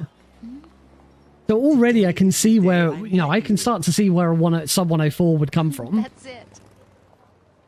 Oh, finally. We can finish MGS2 this week. We can move on to MGS3. Yes, as I said, we do now have a 9-minute credit scene, which I also have to mute the audio for because copyright. What? So we better use this opportunity to chat some more, shouldn't we? Are you talking about the baby? I hope you enjoyed the run. It's by no means, this is not a great, fantastic run. Ideally, I should be getting under 104 to really be competitive on the leaderboard for this specific. There's so many different categories of MGS2. The MGS2 is on speedrun.com. MGS2 is split into 4 games. 2 sets of VR missions. I think the 2 sets of VR missions are separated. Proposal? But if you just talk about the main game, this game, I'm going to now mute the audio. So, yeah, unfortunately, you don't get to listen to Can't Say Goodbye to Yesterday. It's a lovely song. But, yeah, Konami do like to copyright strike it. Can't be doing with that. Especially as I will be publishing this on YouTube as its own separate video for speedrunning purposes. MGS2 is split into East and West. So the main game of MGS2 is split into 3 games, if I recall correctly. Metal Gear Solid 2 Sons of Liberty, which covers all PS2 versions of Sons of Liberty. Metal Gear Solid 2 Substance, which covers the PS2, original Xbox, and PC version, the original PC version of Metal Gear Solid 2 Substance. And then the HD collection, which covers all versions of the HD collection, including the Master Collection. You've then got the VR of their own games and category extensions, but we'll just talk about the main one.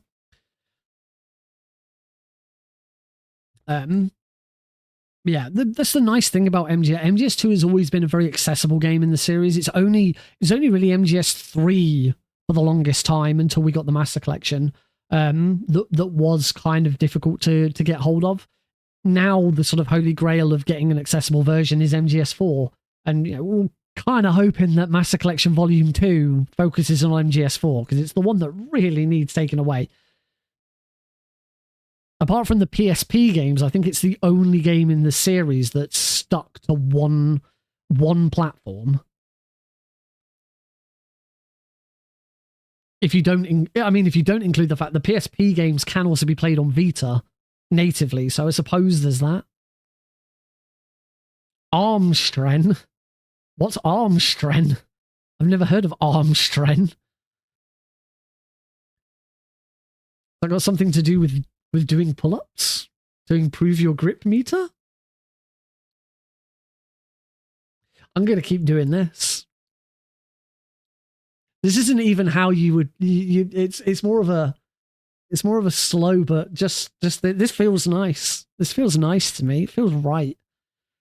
I need a drink.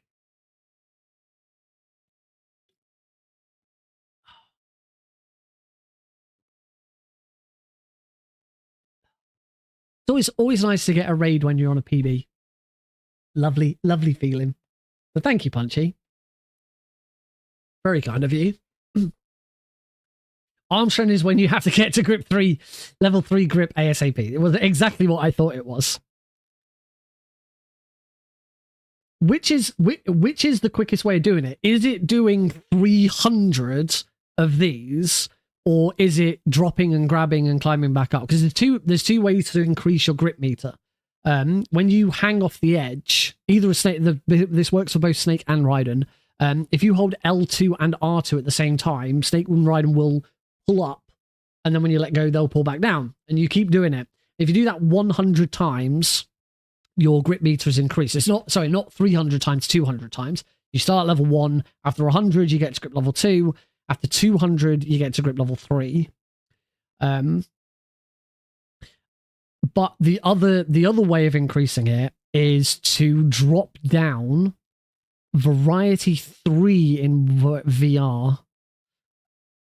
Is that the one where you start in the really, really tall tower and you have to drop down you have to drop and grab to get to the end? Yeah, the other way of doing it is to drop and grab. So if you drop from a ledge and then grab another ledge below, I believe that counts as 10 pull-ups. 17 drops and you have to do 30 pull-ups.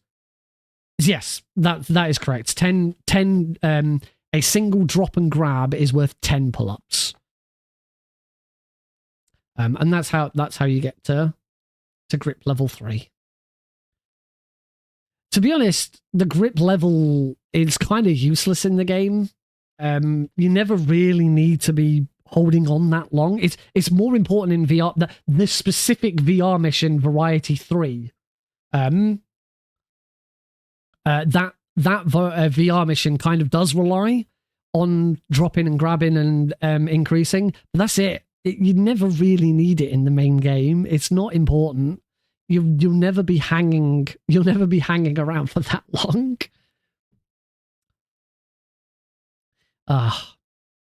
It's the joys of the little bits that got added to MGS2 that we kind of ignore and forget. What about that Delta footage and Delta screenshots? I think it was IGN had a hands-on preview of Snake Eater Delta. I'm liking what I'm seeing. It does seem to be a very faithful remake, but they're not just, it's not just going to be a one-for-one control. They are updating the controls, and the nice thing that they showed off is like the quick menus. You won't be able to use the D-pad to move, which in this day and age you shouldn't really be using the D-pad to move in that kind of game anyway. So that's fine. You won't be able to sneak with the D-pad like you could in MGS3. That's how you moved the slowest, so that you could sneak. But now you've got crouch walking, and that's the slowest way of. So it's a bit of MGS4, bit of Ground Zeroes, so MGS5 controls by the looks of things. In fact, I'm sure someone did a side-by-side comparison of Ground Zeroes, and it's I keep saying Ground Zeroes, MGS5, Phantom Pain, Ground Zeroes, both the same. And it does seem that it is using that movement system. But the nice thing is the D-pad has been turned into a quick menu. So they obviously in MGS5 it was used as a quick menu. You had your big weapons up. You had like goggles and equipment on left. I think you had pistols on right. I can't remember exactly how it was done, but it seems left and right are going to be to quick change weapons and items. And then up or down is going to be a quick camo menu. I think it's one of the things that MGS4 did really well over MGS3. MGS3 sort of laid the groundwork for it. The problem with the only real problem with the camo system in MGS3 is it's really slow to use. You have to open up a menu, and then you have to open up another menu, and then you have to open up another menu to do either your face or your uniform, and then select it, and then go back out of those menus and go to the other menu to do whichever other one you want to do. And it was a slow process. It was cool. It worked. The camo part of MGS3 is one of the most interesting parts of a casual game play. It's not utilized that much in a speedrun. We just got a little bit of skipping to do here, and time. So we have an IGT of 106.55. We have a real time of 106.56. But for the Master Collection PC version of MGS2, we go by loading removed time.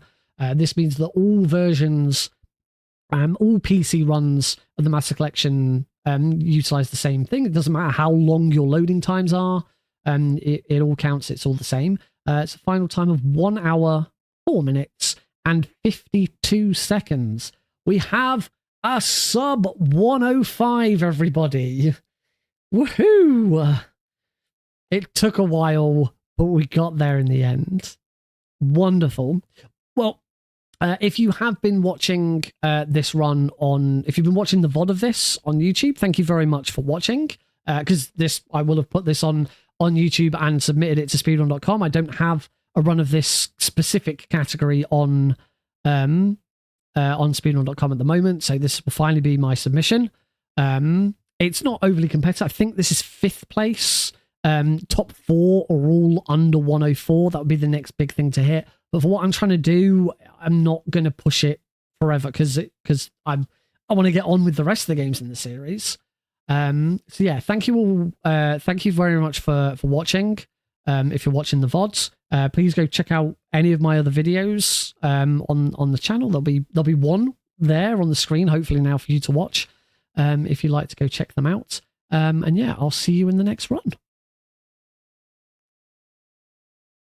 That was just to close out the YouTube video. Don't worry, we're not done. We're not done. That was not a goodbye. That was just to close out the YouTube VOD, because it always looks good if you can do it that way. All righty. So 105 has been achieved. That's nice. What I've been hoping for. I usually finish in another 45 minutes, so I don't want to do another run of this. I don't really see much point. We could do some more tanker runs, because I still don't have a decent tanker run to submit. Or I could just do a plant run, but that's kind of long. I know we'd have to watch the credits again if I did get. Well, I would get people. I've never done a plant run. Not in this category anyway. Yeah, I got Swallow rank. That was my code name. It's almost always the code name. I don't need to save this, so I'm not going to. So yeah, I guess I could, as I say, I could do some tanker runs. See if I can finally get a decent tanker run to submit as well, because I don't have a decent tanker run of this to submit. I don't think. Save those times though. It's now cemented, which is good. And I think this now sets me up quite nicely, at least for the trilogy. Say MGS3, I am much more confident in these days. I probably have more time in MGS3 over the last couple of years than any other game. Unmetal might be the exception. Though I am more used to doing all carrots and frogs than MGS3 than just straight up very easy. But I think we will get on to MGS3 on Thursday's stream now. I'm happy. I've got what I set out to do with MGS2. Just now need to bring it all together. So we'll do a couple of streams probably of MGS3 to make sure I'm up to speed with that. But there's a very good chance that I would say next Thursday, not this Thursday, next Thursday. I'm not out next Thursday. I've got an award show with work. I can't remember. I think it's on a Wednesday. I don't think it's going to interfere with the stream. In fact, I'm 99% certain it's on a Wednesday. I've got one in October, which is a Thursday. That will obviously affect the stream. Pretty sure it's not. I'm pretty sure it's A, it's not next week, and B, it's a Wednesday. It's definitely not next week. Is it Wednesday the 11th? It's not Wednesday the 11th, because it's Wednesday the 18th. Yes. So yeah, the week of Monday the 16th, both streams should still go ahead as originally planned. Yeah, there will be a week in October where I am. A Thursday stream will either get moved or cancelled, because I've got to go to an award show, and I've got to have a fancy dinner, and I've got to dress up in a tuxedo, and working in London, the things you have to go through just to work in London. Fun times. It's not that fun. I'm the one who has to organise my company's attendance to them. They're not fun. They are fun. I love it. It's what I do. If a lot of people know that I was the lead organizer for Pixel Perfect. The lead people organizer. I wasn't the head of Pixel Perfect. There was 3 of us that were the head of. I thought the three of us were the head of Pixel Perfect. Turns out that someone owned it. But I was the lead organizer for Pixel Perfect, and that involves a lot of organizing of people, getting people to be at the right place at the right time and stuff like that. That is also kind of what I do for work. This is why really excel and really enjoy working with speedrun marathons, setting up events, because I'm good at it and it's what I do as a job. I'm a professional communicator, so anything around communication with people, I'm your man. So we talked about when Happy Dude joined us earlier. I talked about the fact that I'm the lead tech for Fast for the Kids. I've been setting up the Node CG package. I've been doing the layouts. The layout's looking really cool. I've still got one layout to go. I've still got starting and closing to do, which doesn't really need as much work. But I've still got a video layout to do. But that's all very technical. I am writing the guides for them, but I'll be perfectly honest, I'm taking the Pixel Perfect guides and rewriting them to fit what Fast for the Kids are, because I wrote the Pixel Perfect guides, so I'm going to reuse them. It's my work. I'm going to reuse my work when I want to reuse my work. So yeah, I am the lead tech for that, but I will be looking for opportunities to get more involved with the organization side of stuff. I don't know whether that'll be for in the future of Fast for the Kids or whether it'll be a different speedrun marathon. I'm always on the lookout. I'm always interested. Ideally, I'd love to set something of my own up again, but I don't see that happening because I don't really have people to do that with. And yeah, I think at this point I'd be better off trying to join a team that's already sort of set up and has their foot in the door but needs a bit of a push in certain areas. I think that's where I might be able to step in and go, hey, here's my experience and what I do. Let's push this even further than it can. The difficulty with Fast for the Kids is it's an American-based event, and as you can probably tell from my outrageous accent, that I'm very, very British. So British. Got British in my eyes. Stings. Get it out. Right. So with that PB and MGS2 out of the way, finally, let's have a look at the tanker run, because my tanker run could still do with a decent PB. I haven't submitted a tanker run yet. For tanker on this, you cannot just submit. You can't just submit the tanker section of a tanker plant run. You have to do just the tanker. So that's what we're gonna do. So I want to load this save this time. Just do tanker. Very easy. Radar type 1.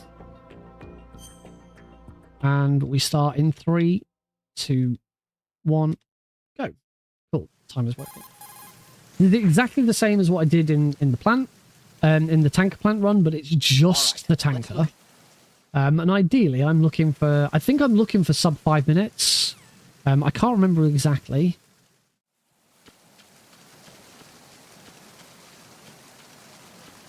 I can't remember if I already have it. Oh no, I don't have a time for this run. I do have an HD edition time. Before the PC version came out, it was only console for the HD edition. I was very, very briefly the tanker very easy world record holder. The only reason I was very, very briefly it was because the record at the time was held on the PS3, and I decided to run on an Xbox Series S. And as a result, got a new world record because loading times. That world record was not held for, I think it was held for 48 hours before someone who was actually good at the game came along and went, yeah, let me do that and actually see what a decent time would be. Here's Olga. She's gone left. Now might be a good time to try. You know what? Let's try the... Nope, already failed. Since I was born. That's how the Olga, the fast left Olga strat works. Unfortunately now she's only taken... Oh, she moves over here when she's only taken one shot. Apparently. This sucks. I'm not used to her being here. Whoever you are, you're not. I think all I've got to do here is just shoot her like that. Yep. Yeah.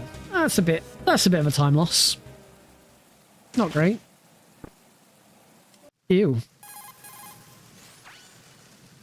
That's the bad thing about left side Olga, and if you go for the fast left side Olga... Oh, can I get it? Can I get it? Oh, no drop this time. Yeah, that's the bad thing about left side Olga. If you mess up, you'll have only shot her once. That was a really cool roll that Snake did at the end there.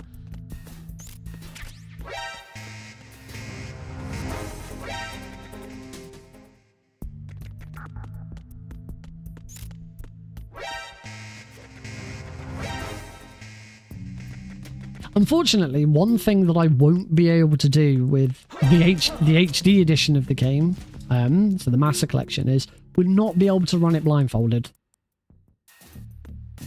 Not really. You could, but it'd be more difficult. The original PC version is much better for running this blindfolded.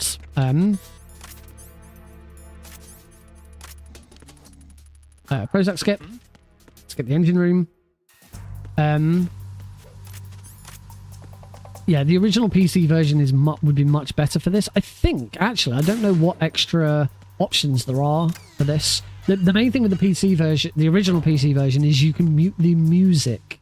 So there's no music and you only hear sound effects, which is really, really useful.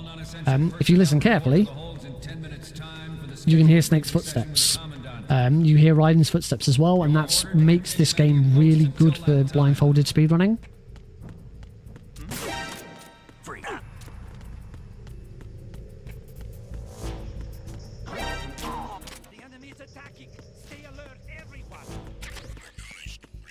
Yeah, I can grab USP ammo from there, actually. I want to be able to blast more during the guard rush fight. Fall into that.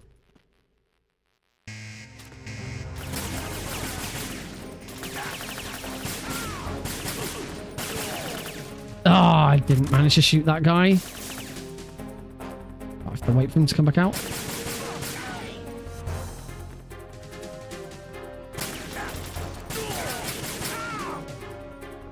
Ugh. Feel bad. I'm not sure if Magglitch would save this. We'll find out.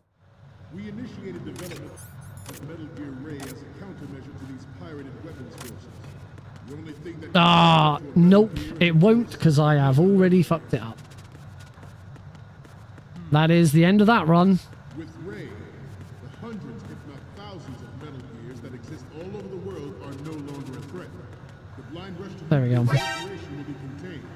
Pew. Snake, respond. Snake. We might as well just quit. Start again. Welcome to the tanker grind. Loads. Save one. Save one is a plant only save. New follower.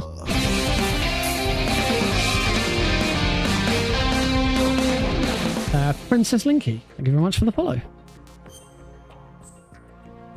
All right, we start in 3, 2, 1, go. So the first save that I've got is a plant only save. The advantage of a plant only save is it means you haven't unlocked the digital camera for the tanker, which saves one menu option. The only reason I'm not using this save for For my tanker plant runs, I'm using the second save, which does include the digital camera, is because my name on the node is present in the second save. It isn't in this save, but it doesn't matter for this because we're only using tanker and we're not going to the node.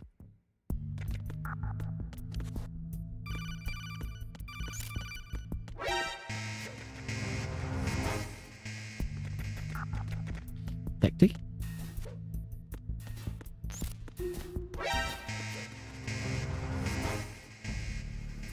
I'll have to have a look in the extra settings to see if there's a... Actually, in MGS3 there is a music...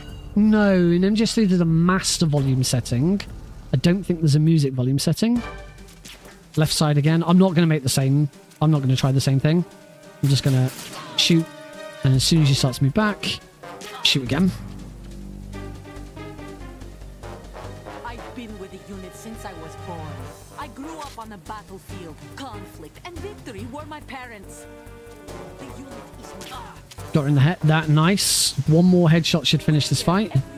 All the bad and all the good. That wasn't a headshot. Hopefully she stays there. No, she's not. Nothing except the unit. Nothing else matters to me. There we go. A little bit slow. Should be done in 4 hits. Clearly wasn't 4 hits. Let's see what I can do with this. If anything. We'll see.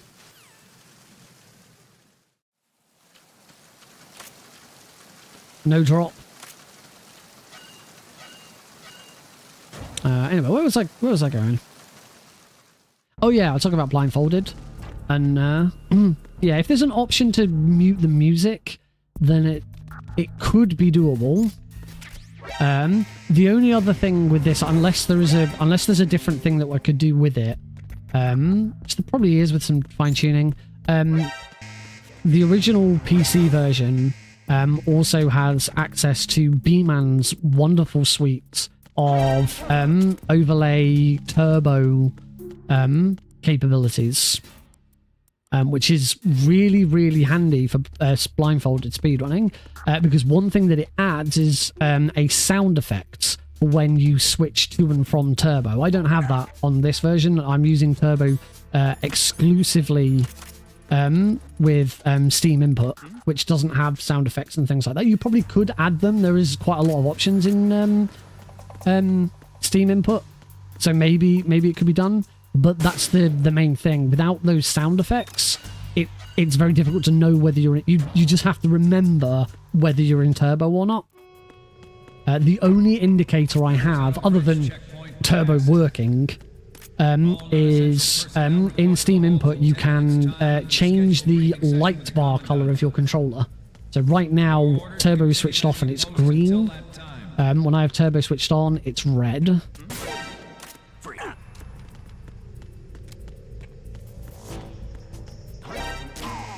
Oh, I got...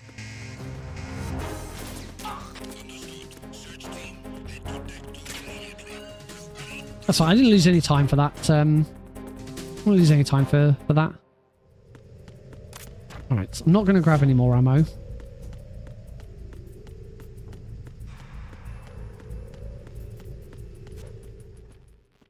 Ooh, gold split.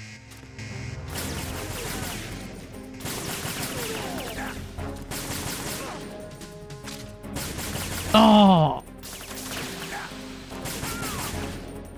I hate that you can't quick reload. And now I'm out of ammo because I've gone too far.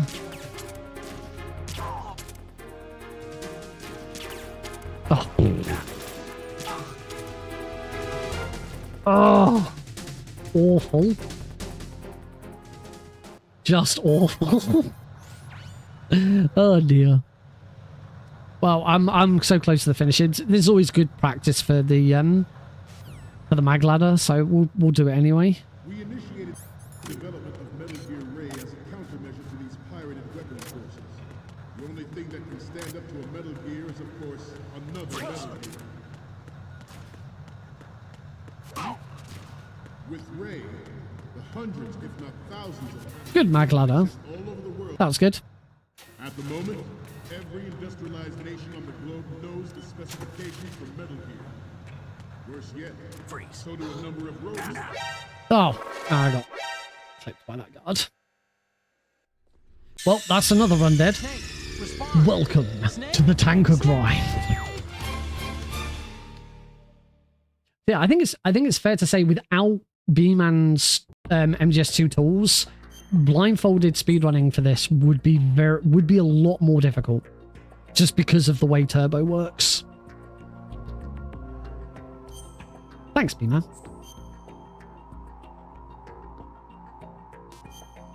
One day I will go back and I will do the full. I'll do the full run, not just the not just the tanker. You could do it without them. You could do it without Turbo. The main way of doing it would be to do it without Turbo. So that you don't have to keep an eye on it, or you just get good at knowing whether you push the turbo button or not. The thing is, when you change action sets on Steam input, which is what I'm doing, you have your normal default layout, and then you have an action set, which when you push a trigger to change to that action set, it just changes a couple of buttons. Everything else is inherited and is the same. So you'll know if you're watching my input, you'll see that I'm constantly pushing my touchpad. Whenever I push my touchpad, that is enabling or disabling turbo. MGS2 is the only game where I do it as a toggle. In fact, for most people, it's the only time it's a toggle. But MGS1 and 3, because it's only used for skipping codecs and cutscenes, you just hold a turbo button.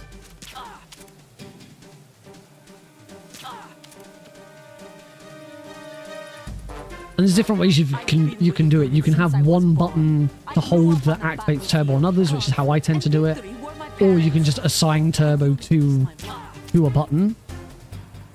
The way it's done, the way most people do it in MGS, MGS1, or particularly on emulator, is to assign L3 and R3 aren't used in MGS1 at all.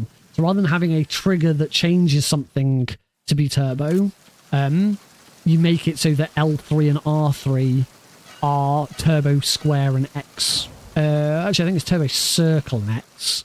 You can use square or circle. They have benefit. Both of them have benefits. I think I prefer circle, but I can't remember why.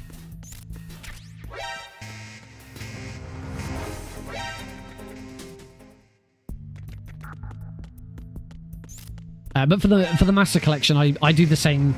Apart from it being a toggle for MGS2, I have it so that in MGS1 and MGS3, I hold the touchpad, and that activates turbo for X. And it's only for MGS. Well, for MGS1, it's X and circle. For MGS3, it's just X.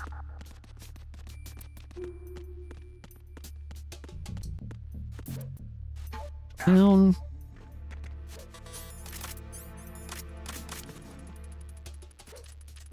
Oh, messed that up. Messed that up again. Oh, wow. There goes,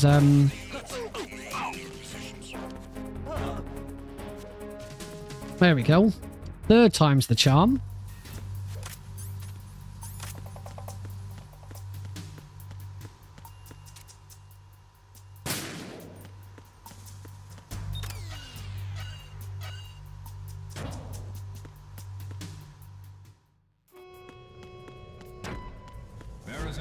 Checkpoint passed. All non-essential personnel report to the holds in 10 minutes time for the scheduled briefing session with the Commandant. I do feel like Steam Input is a really underrated tool. It's really, really useful. And it does a lot.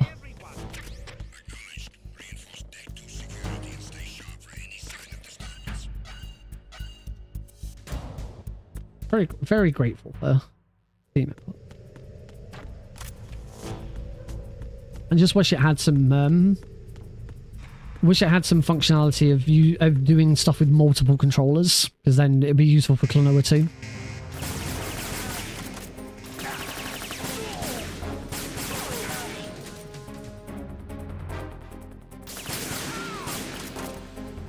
This is better.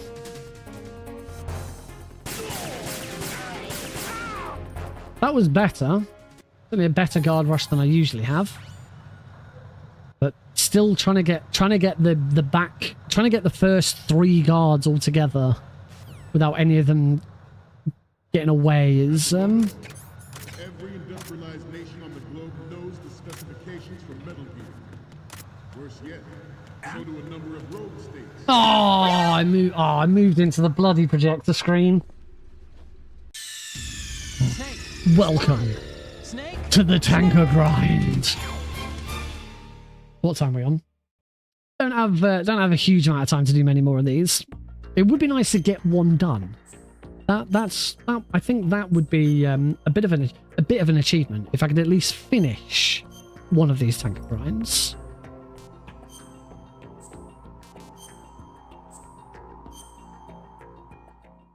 Here we go again. I hope you're all having fun.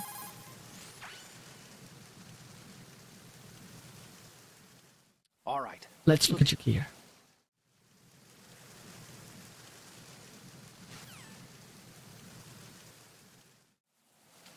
Next question got me asking, which lucky bug is going to get this raid?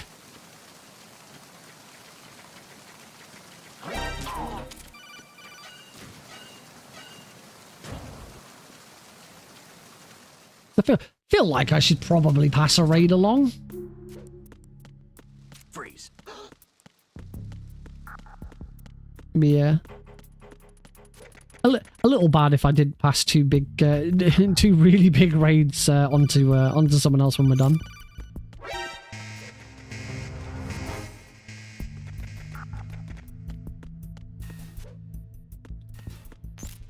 Wham!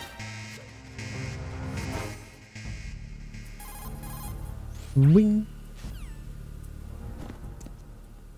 Alright, it's Olga time. What kind of Olga am I gonna get? Left sides.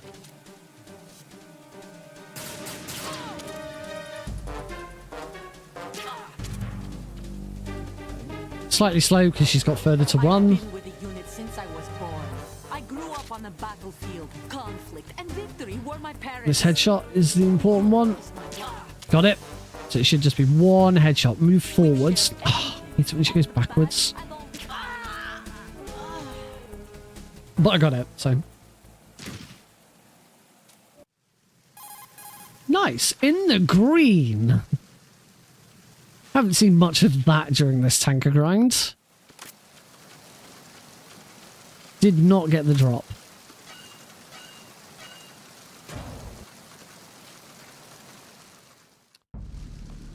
It's deck E. Deck D. Give her the deck D.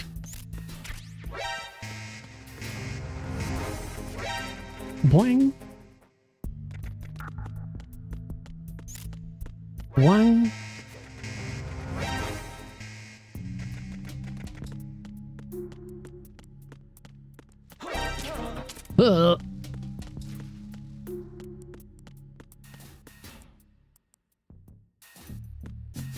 Alright, let's not screw it this time. If I could not screw up the Prozac skip, then that'd be great. That'd probably help.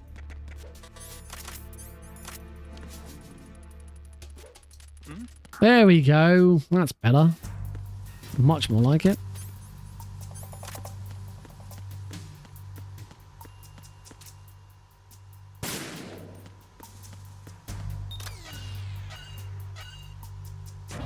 It's almost close to crunch time with the guard rush. All non-essential personnel report to the holds in 10 minutes' time for the scheduled briefing session with the Commandant. You are ordered to continue manning your posts until that time. 1, 2, 3.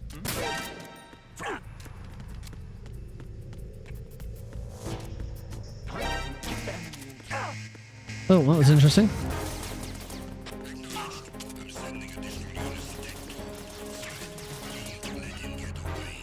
Okay, only a very slight time loss there. I wanted to grab more ammo, so I can just grab that ammo instead. I want to be able to blast.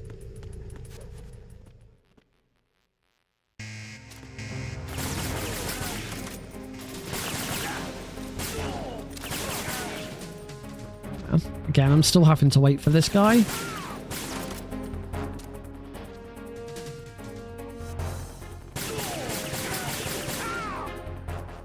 That was all right.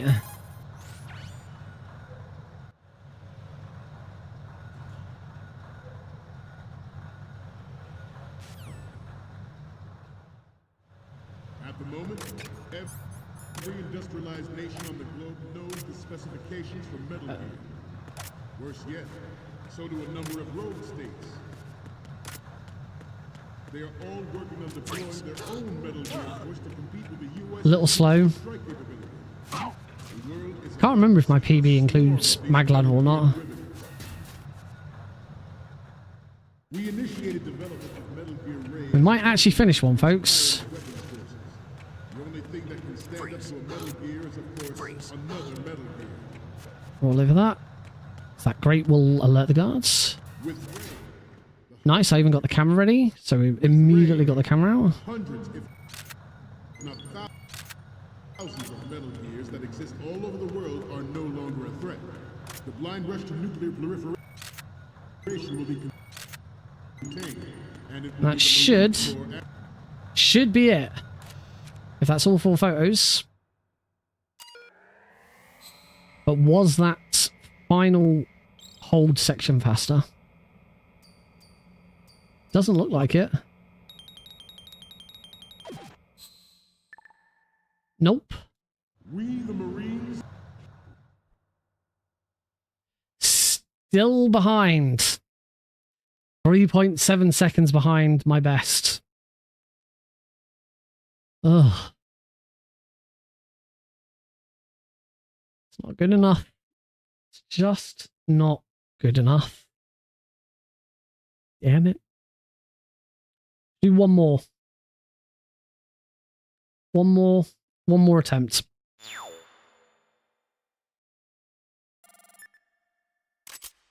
Oh, but first, before we do one more attempt, Wavefly, Moth, whatever that was. I don't want to save it. I do want to have a look and see whether you can change the audio, the music volume. You can't go to the extra menu here.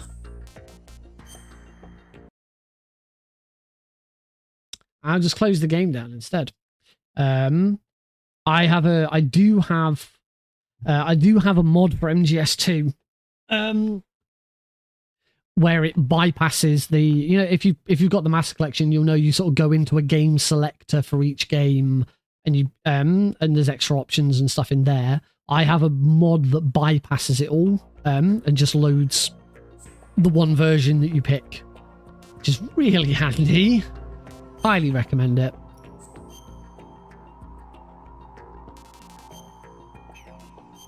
Right, all I'm going to do is just load any save, because this option menu is viewable here.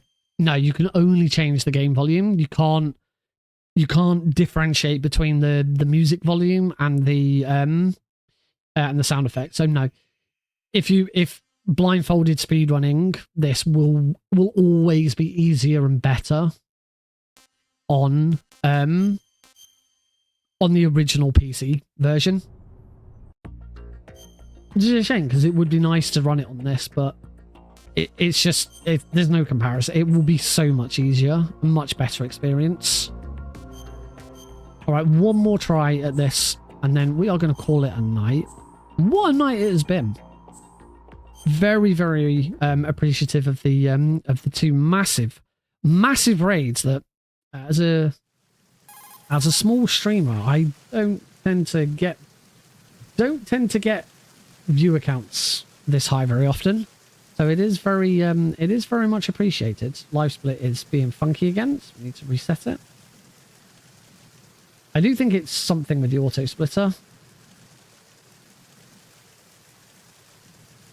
After it's finished too many times. This is the only game I ever have the issue with. Like after it finishes too many times, All right, let's look at it like goes, oh no, we've got problems now. If there's some memory leak or something like that. Right, so we'll reset. Load. Load this one. Tanker. Very easy. Radar type. 3, 2, 1, go.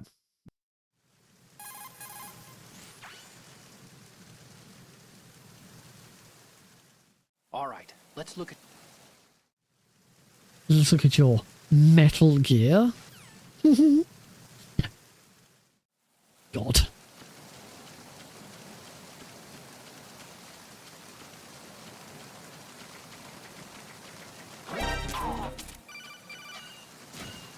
Yeah, of course, if I did get back into blindfolded speedrunning, MGS2 would be up there.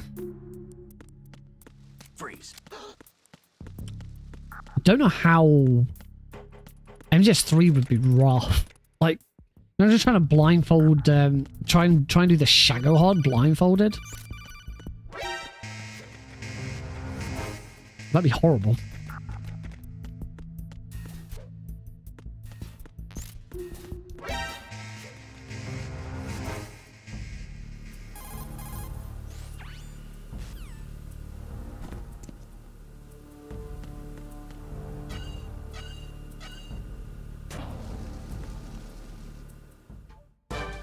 Yay, right side Olga. I get a little bit of time save here.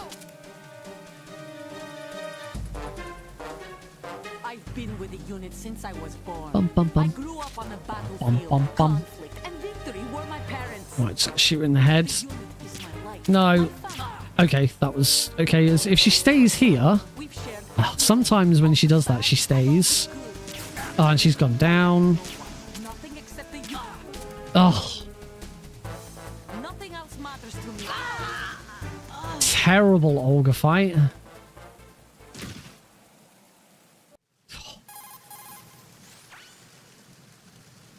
Terrible Olga fight.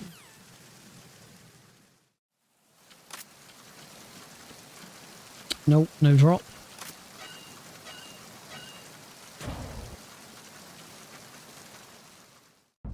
As far as blindfolded speedrunning outside of MGS2 is concerned, I know that MGS1 has been done. Twin Snakes has been done. The boss fights in MGS3 have been done, but not the full game. And I think that's it.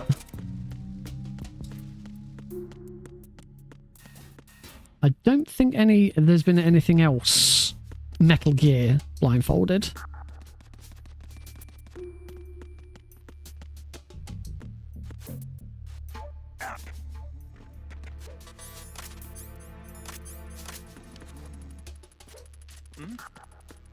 Cool.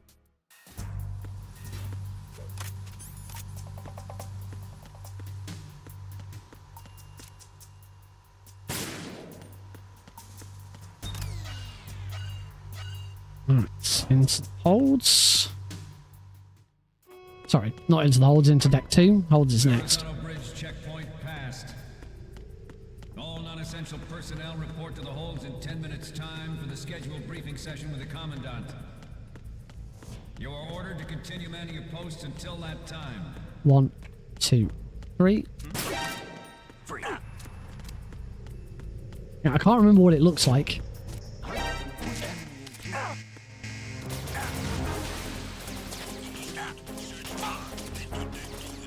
I can't remember what it looks like to shoot that guy, to do the hold up. And I just remember that the blindfolded method of doing it is to count to 3, so...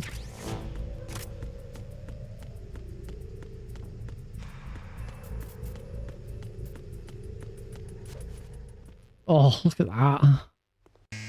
So far behind already. No!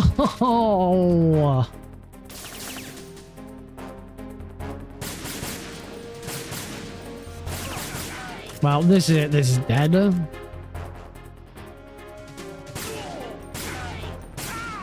that was a nice finish. That was the best finish I've had in a while on this.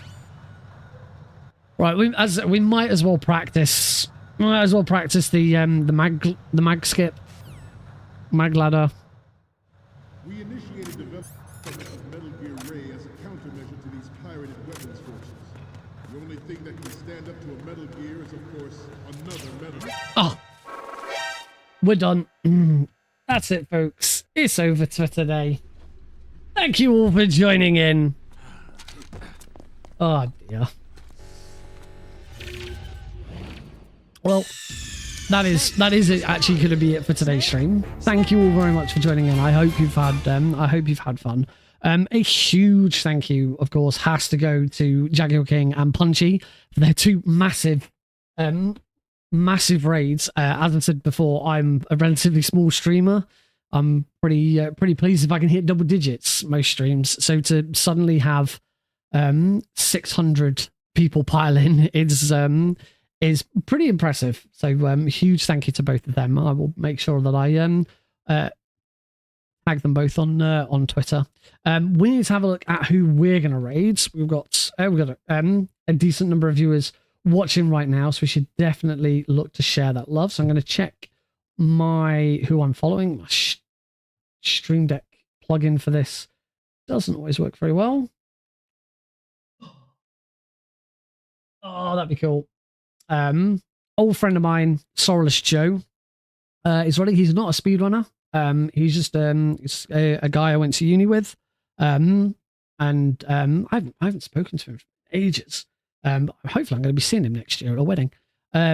He's also a relatively small streamer. So having a good like 90 odd people jump into his stream would be a nice surprise for him. So yeah, we're gonna raid Sorreless Joe. He's currently playing Super Metroid for the first time ever. Super Metroid. So be gentle if you're a Super Metroid fan. Be gentle. I don't know if the stream's gone all funky now. My computer's struggling all of a sudden because I pushed a button. So yeah, that's good. So we're gonna get on with this pretty swiftly in case that isn't what it is.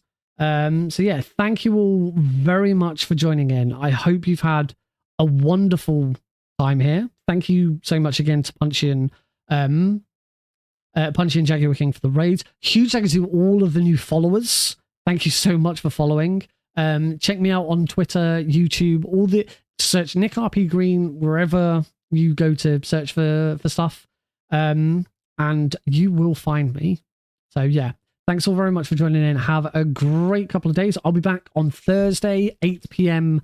BST, 3 p.m. ET, if you want to come back and see some more. But until then, good night. If I can get this raid started. So, after hitting that raid button, everything's kind of gone a bit funky. Check it on Twitch and see if I can hit the button. Otherwise, we're just going to awkwardly wait for the countdown timer. What has happened to my computer? It really did not like me pushing that button. Encoding overloaded.